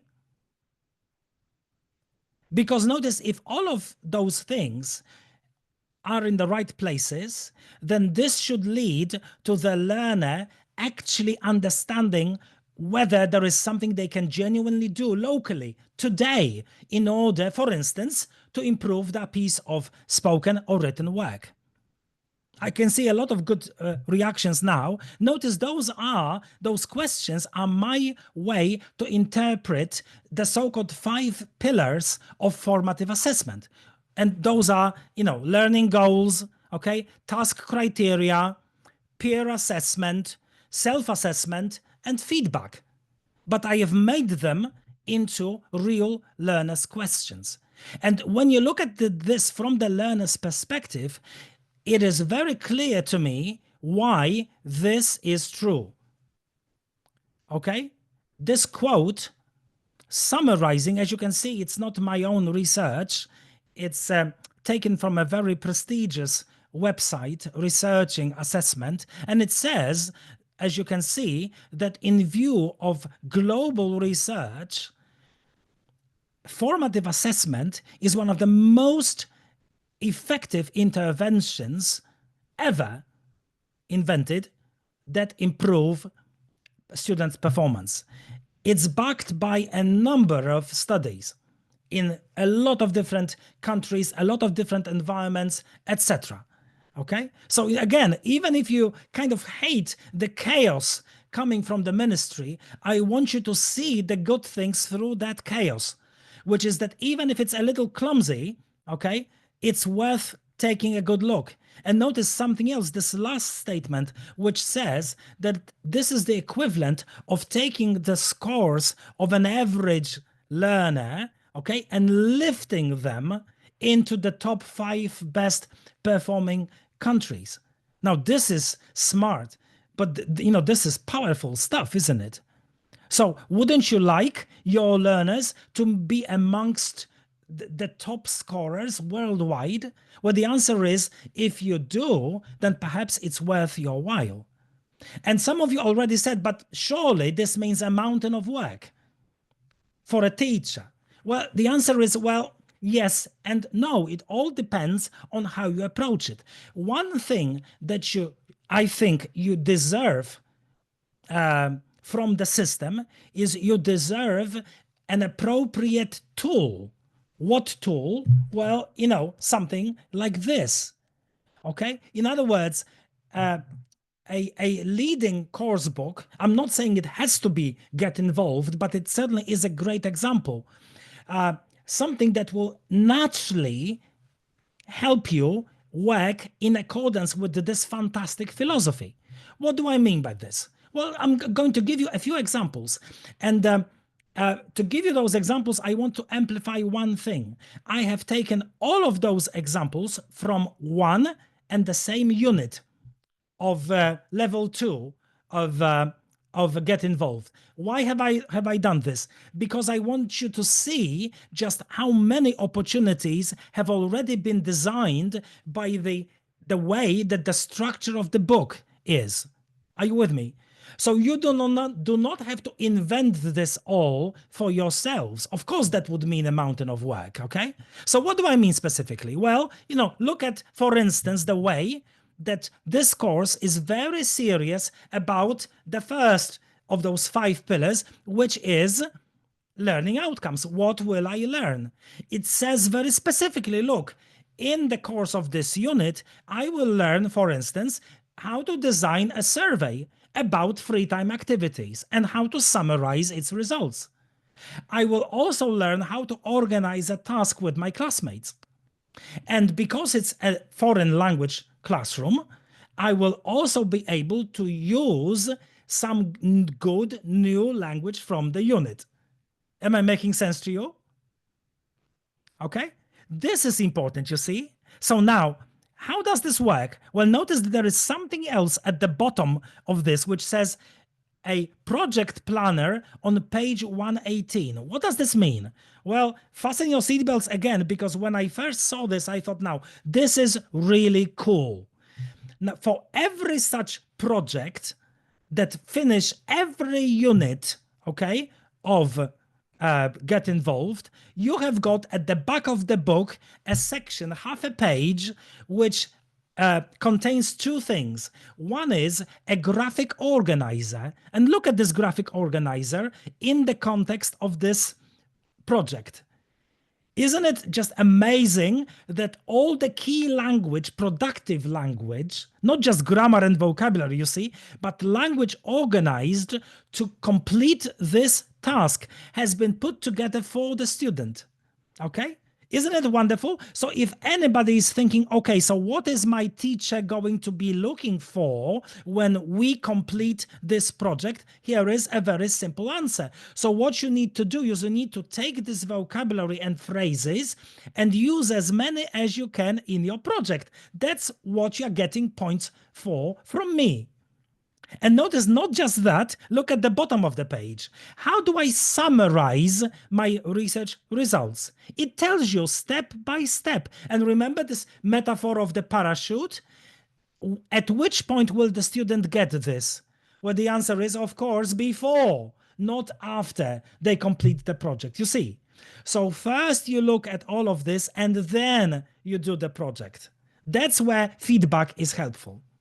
I see all those hearts and I'm very happy because I think it's a really cool thing. And notice it's not just an accident for one project that I chose from unit 2. Look at this project planner for every unit. It's fantastic. Yeah, all the key language for revisions. Yeah, and all those how-to step-by-step instructions for a big productive project. Great stuff, isn't it? It's all there. So if you're worried about a mountain of work, well, the answer is, well, with a great tool like this, it will certainly be easier. But I haven't yet finished. Look, what's the third element, the third pillar? Peer assessment, right? One student helping another. Have we got examples of this? Well, of course we do. Look, because it's a smart book. Yeah, it's called peer review.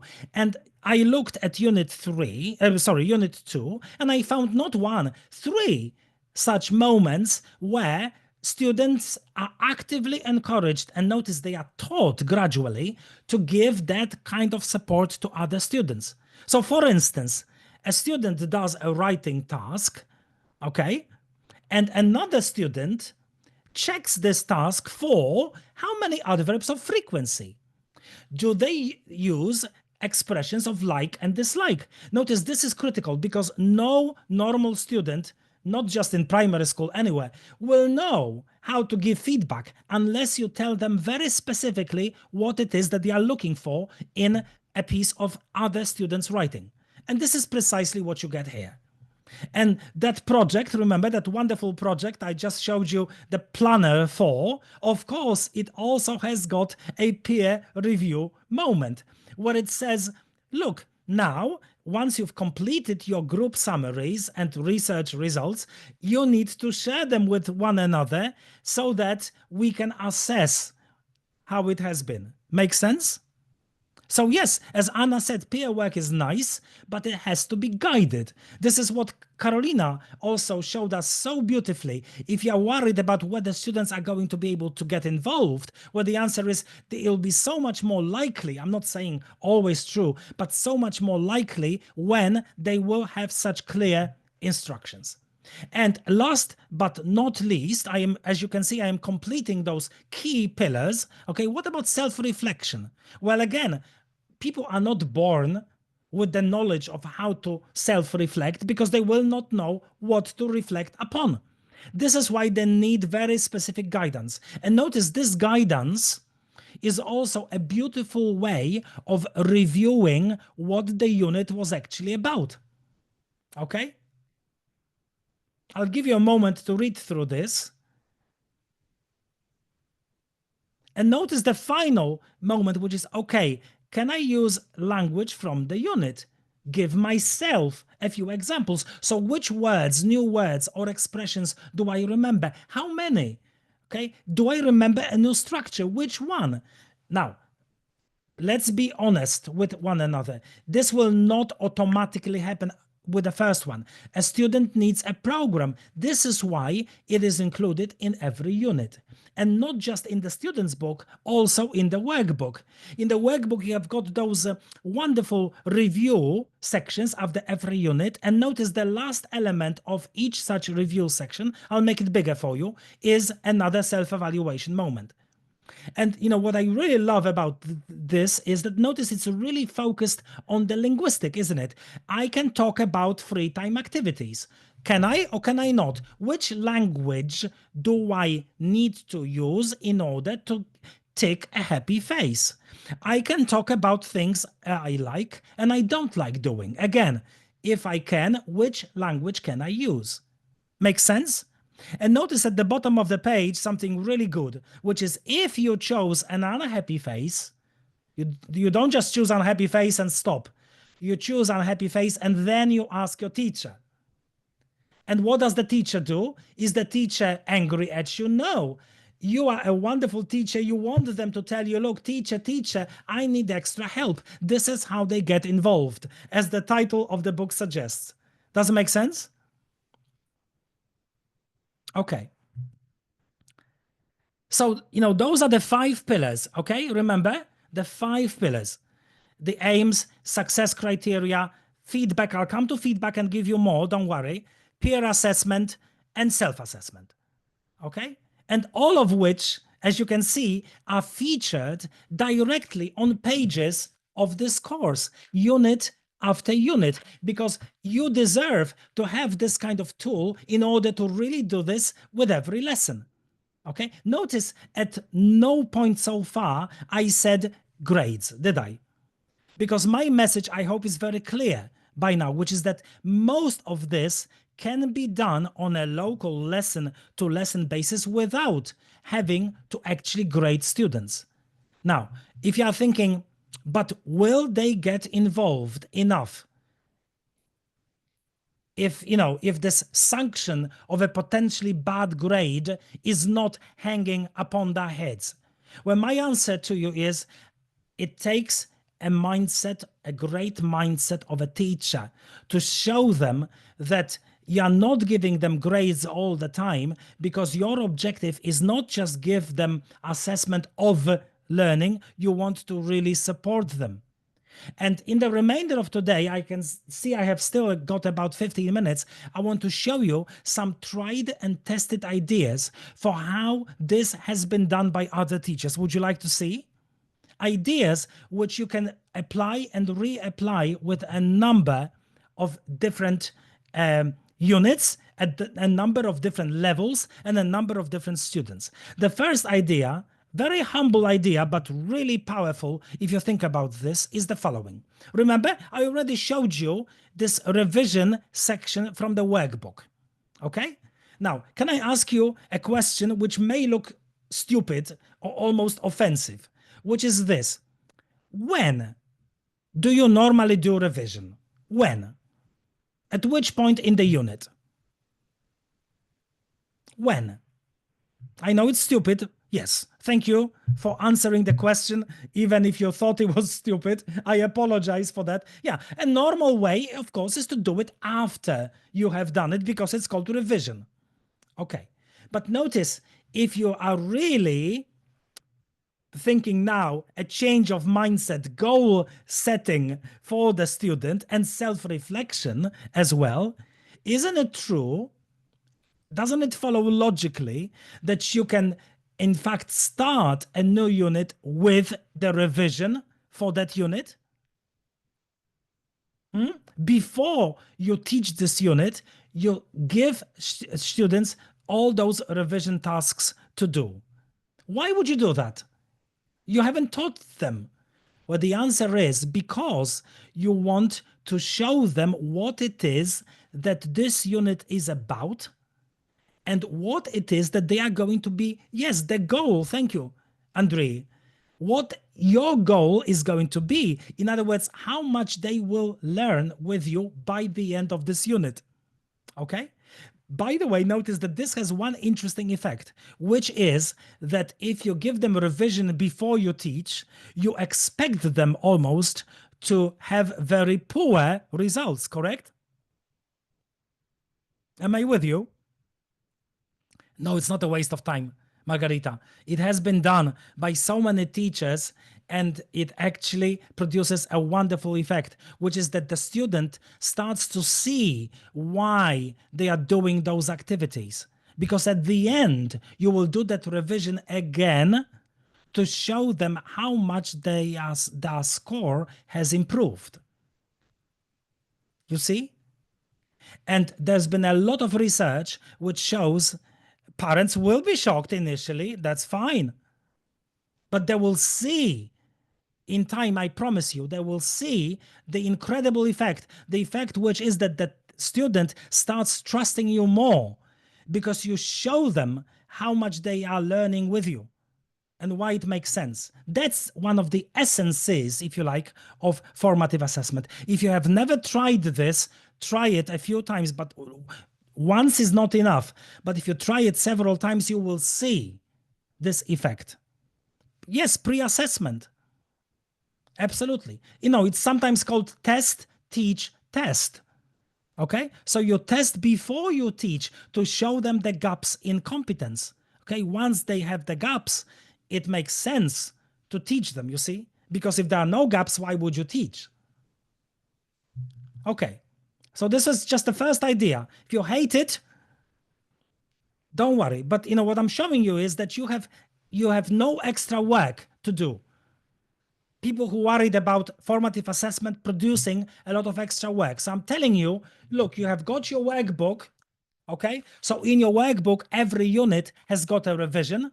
Start with this, okay? It will take you do not have to do all revision. You may choose a couple of tasks, like, I show you now. I have selected 2, okay? And just see how little they know before you teach them. It's an amazing result. Second idea. If you hate the first idea, don't do it. Maybe you will like a second idea. Second idea is about getting students to really think through what it is that the task success criteria are. Okay? Thanks for saying, Natalia. Thank you, Natalia. My pleasure. Okay? Look, remember those wonderful projects. They are there in every unit, and they are beautifully designed as they stand. I showed you some of those features already, but I want to show you something even more wonderful that you can do. And I promise you, no extra work for you. Okay? All I need you to think about is, remember, on the right-hand side, there is this model project. Okay? So students see a sample solution. Fine, but this is not something that they produced yet. It's somebody else's solution. Maybe actually it's the course writer's solution. So how do we get the students to really understand what the task is about? Well, my answer is by getting them to actively think about the criteria, success criteria themselves. Hence the title, Students, Teenagers Negotiate Criteria. How do we do it? Well, we tell them, look, here is a model presentation in this case, okay? I need you to start thinking as a class, or maybe in groups of 3 or 4, and then we will have a conference and decide. For instance, does our presentation need to have a title? Do we all agree that it needs a title? Second possible criterion, how many slides are those presentations going to have? Maybe a bracket, minimum, maximum. Now, this is very useful for us, because if those presentations get too long, they will take a long time for us to listen to them and then check them. Next, something very teenage. How many photos should we include? Again, maybe we want to give ourselves a minimum and a maximum. How many facts are we going to include under each slide? So if this is a biography of a famous person, how many facts? Again, maybe 1, 2, maybe a bracket between 1 and 3. They can use the model, but the important thing is to decide for the class. Does it make sense? Now, notice this is not all. You could also decide together how long is the presentation going to be. Again, minimum, maximum. Do all group members, if you do it as a group, say it's group of 3 or 4, do all group members need to talk when you present? And again, notice it's the group that decides before they do the task. Does it make sense? Can we use artificial intelligence when we do that presentation? What for? Okay. And final one, really good. How many points do we as a group agree that we are going to give for each criterion that we decide on? You see? Notice this will take quite a bit of time in the classroom, but I think it's time fantastically spent before they even do the task. You can do this in the mother tongue, in Ukrainian, if you think that they are not yet linguistically ready. With stronger groups, you can start doing it at least partially in English, this whole negotiation, you see? Meaningful use of language and thinking through task criteria. It will be wonderful material as well for peer assessment, because once the criteria have been worked out, you put them together on the blackboard, they copy them, and they have got a template for what they need to look for when they assess other students. Make sense? Yeah, this is what Oksana is now saying, isn't it? Before setting the task, it's important to present assessment criteria, and these criteria could be worked together with learners. Absolutely.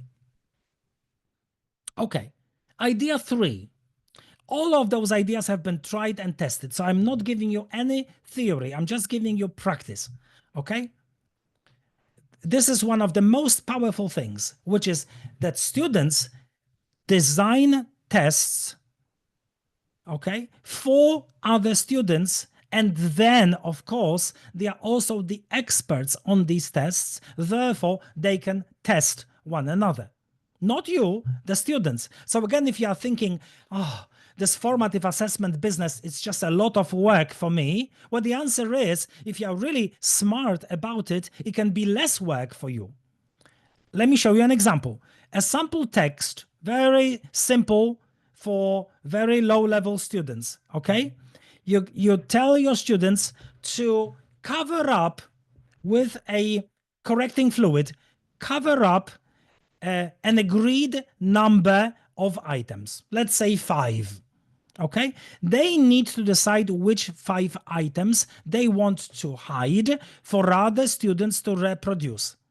Does it make sense? Shall I show you a sample result? Here is one, a 4th grade student who did this, a real student. I photocopied the text. Every student had their own copy and they had to take the decision. And this is what the student did. You might say, well, okay, nothing particularly special. Well, yes and no, because you see, it becomes a lot more special if you give students a chance to tell you why they have chosen those gaps and not any others. I have done this, and you know what one of those students said? They said this in Polish. I've translated this into English for you. I cannot blank out Cuba or 11 because they won't be able to figure them out. Huh? How about this for self-reflection? How much is this student already thinking about the structure of the language and the type of test that this is a gap fill, isn't it? Except it's a student-made gap fill. I can see the hearts flowing and I am not surprised. And this can be applied to any piece of familiar text. It has to be familiar. So first you cover it in your book, and then maybe a couple of weeks later, you select one of the texts that you worked on and you turn it into a student-designed test. How is that? Okay, idea 4, very important again, which is that teens need, in fact, not just teens, any student needs another try. We already talked about this. Can I remind you? Remember this? The difference between the red, summative, closing the conversation, and the green, open-ended, inviting the student to try again.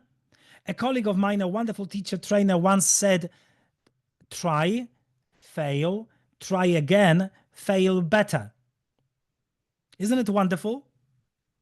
So you are giving a chance to a student, to do it all over again. And you know what? I told you that all of those ideas are tried and tested.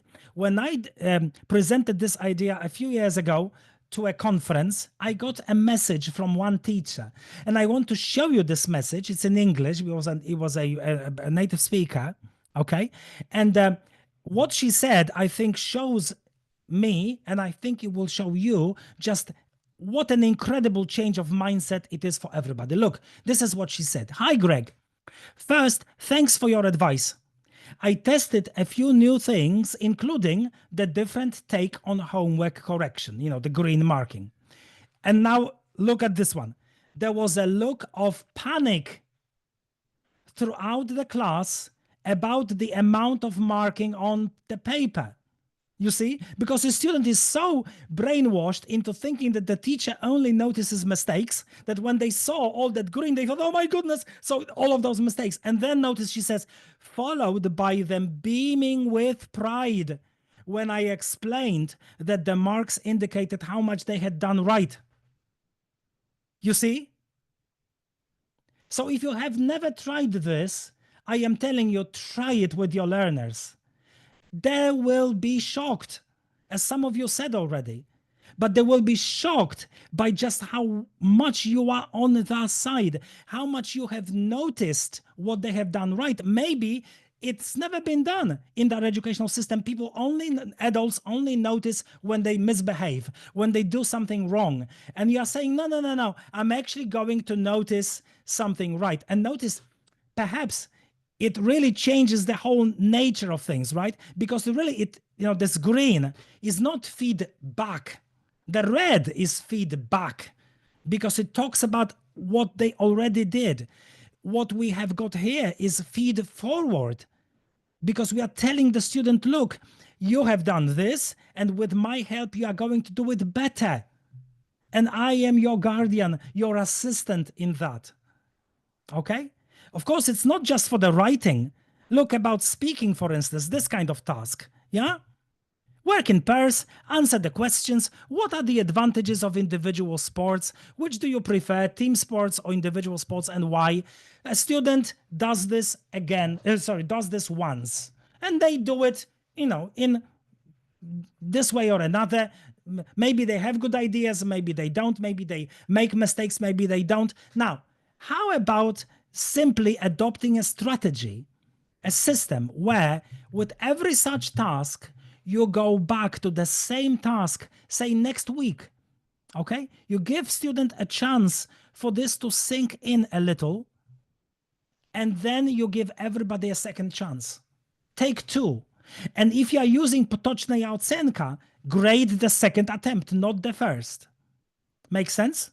Maybe they will do it with another student. So it's not exactly the same, but you will have given them another chance. And you grade not the first, but the second. Or maybe even the third, if needed. By the way, let's imagine a writing task. Okay, write a biography. Imagine that you give them this task in October of a given year, and they write it, with moderate success. Have you ever thought of revisiting the very same task? Not searching for new ones. Same task, write a biography, let's say in January. And maybe one more time towards the end of the year. Same task. Are you with me? So write a biography before you started the year with me, or at the beginning, then halfway through, and at the end.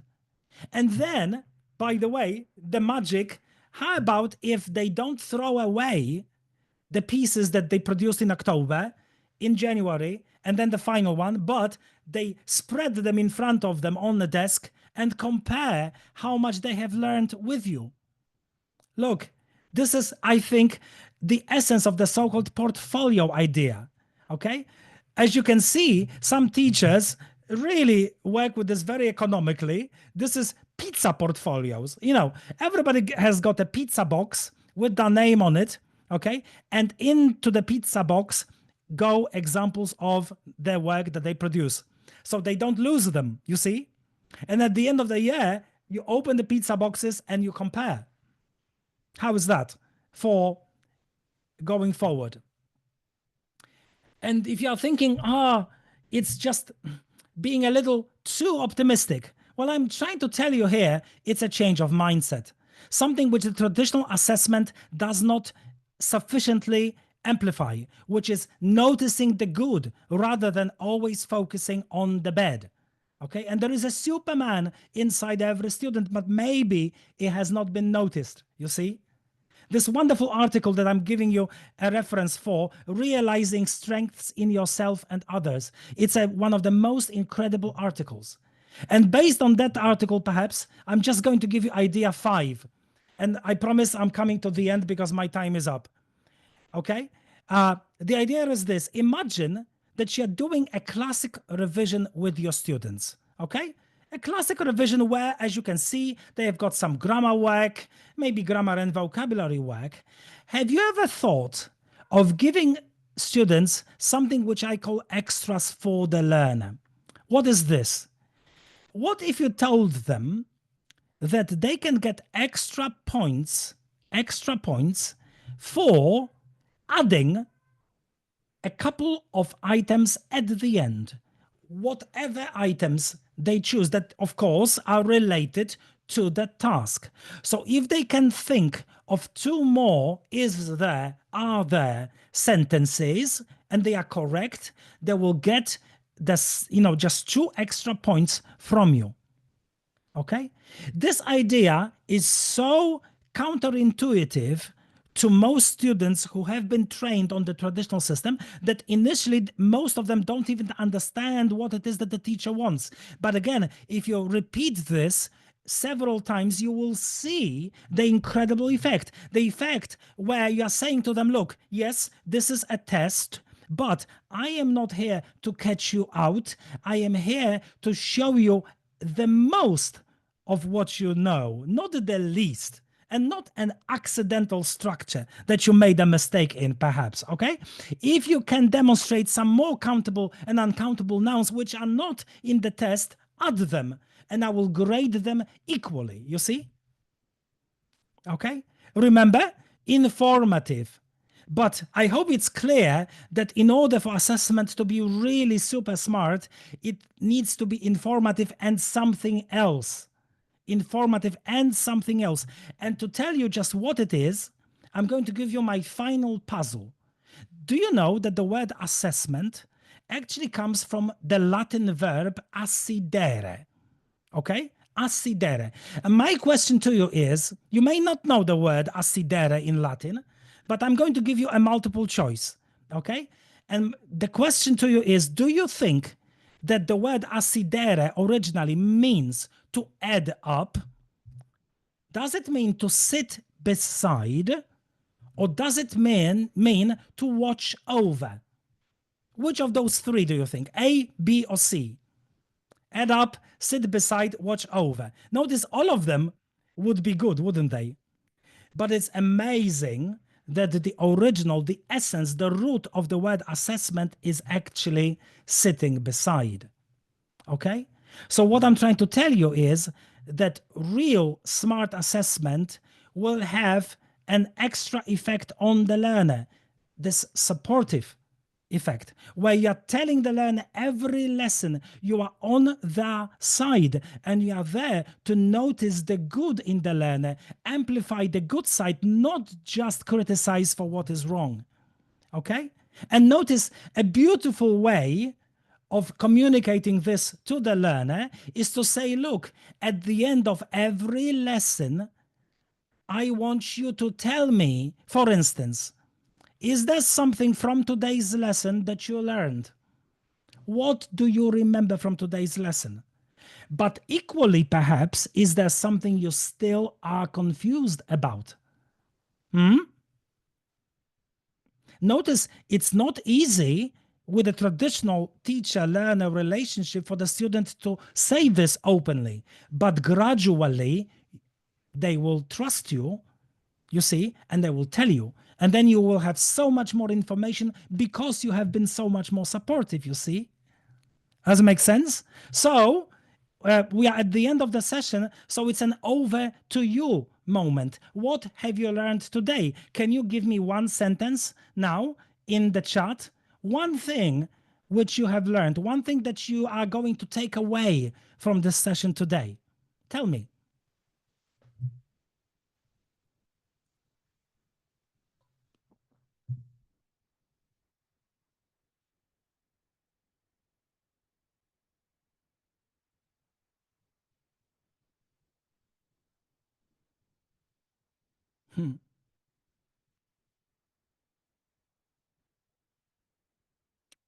So lovely.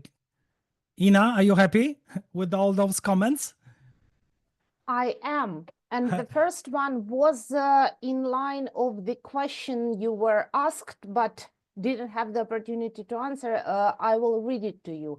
It's the question from Margarita about doing the review before the unit. The question is, how can we do a revision before taking a unit? How will students read unknown lexemes or use new grammar? Should then Well, a the teacher... thing is that you want them to notice that this is something they cannot read. This is something that they do not yet understand. These words, I don't know, teacher. Well, precisely. That's why we are going to study in this unit.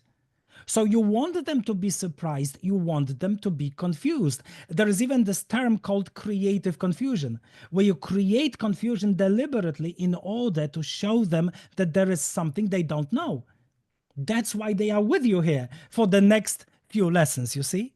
And the final idea that you're now seeing, I hope, is something which I really recommend, okay? If you want to start them in that process, okay, then this is a wonderful poster that you can easily reproduce, you know, with little tear away smiley faces at the bottom.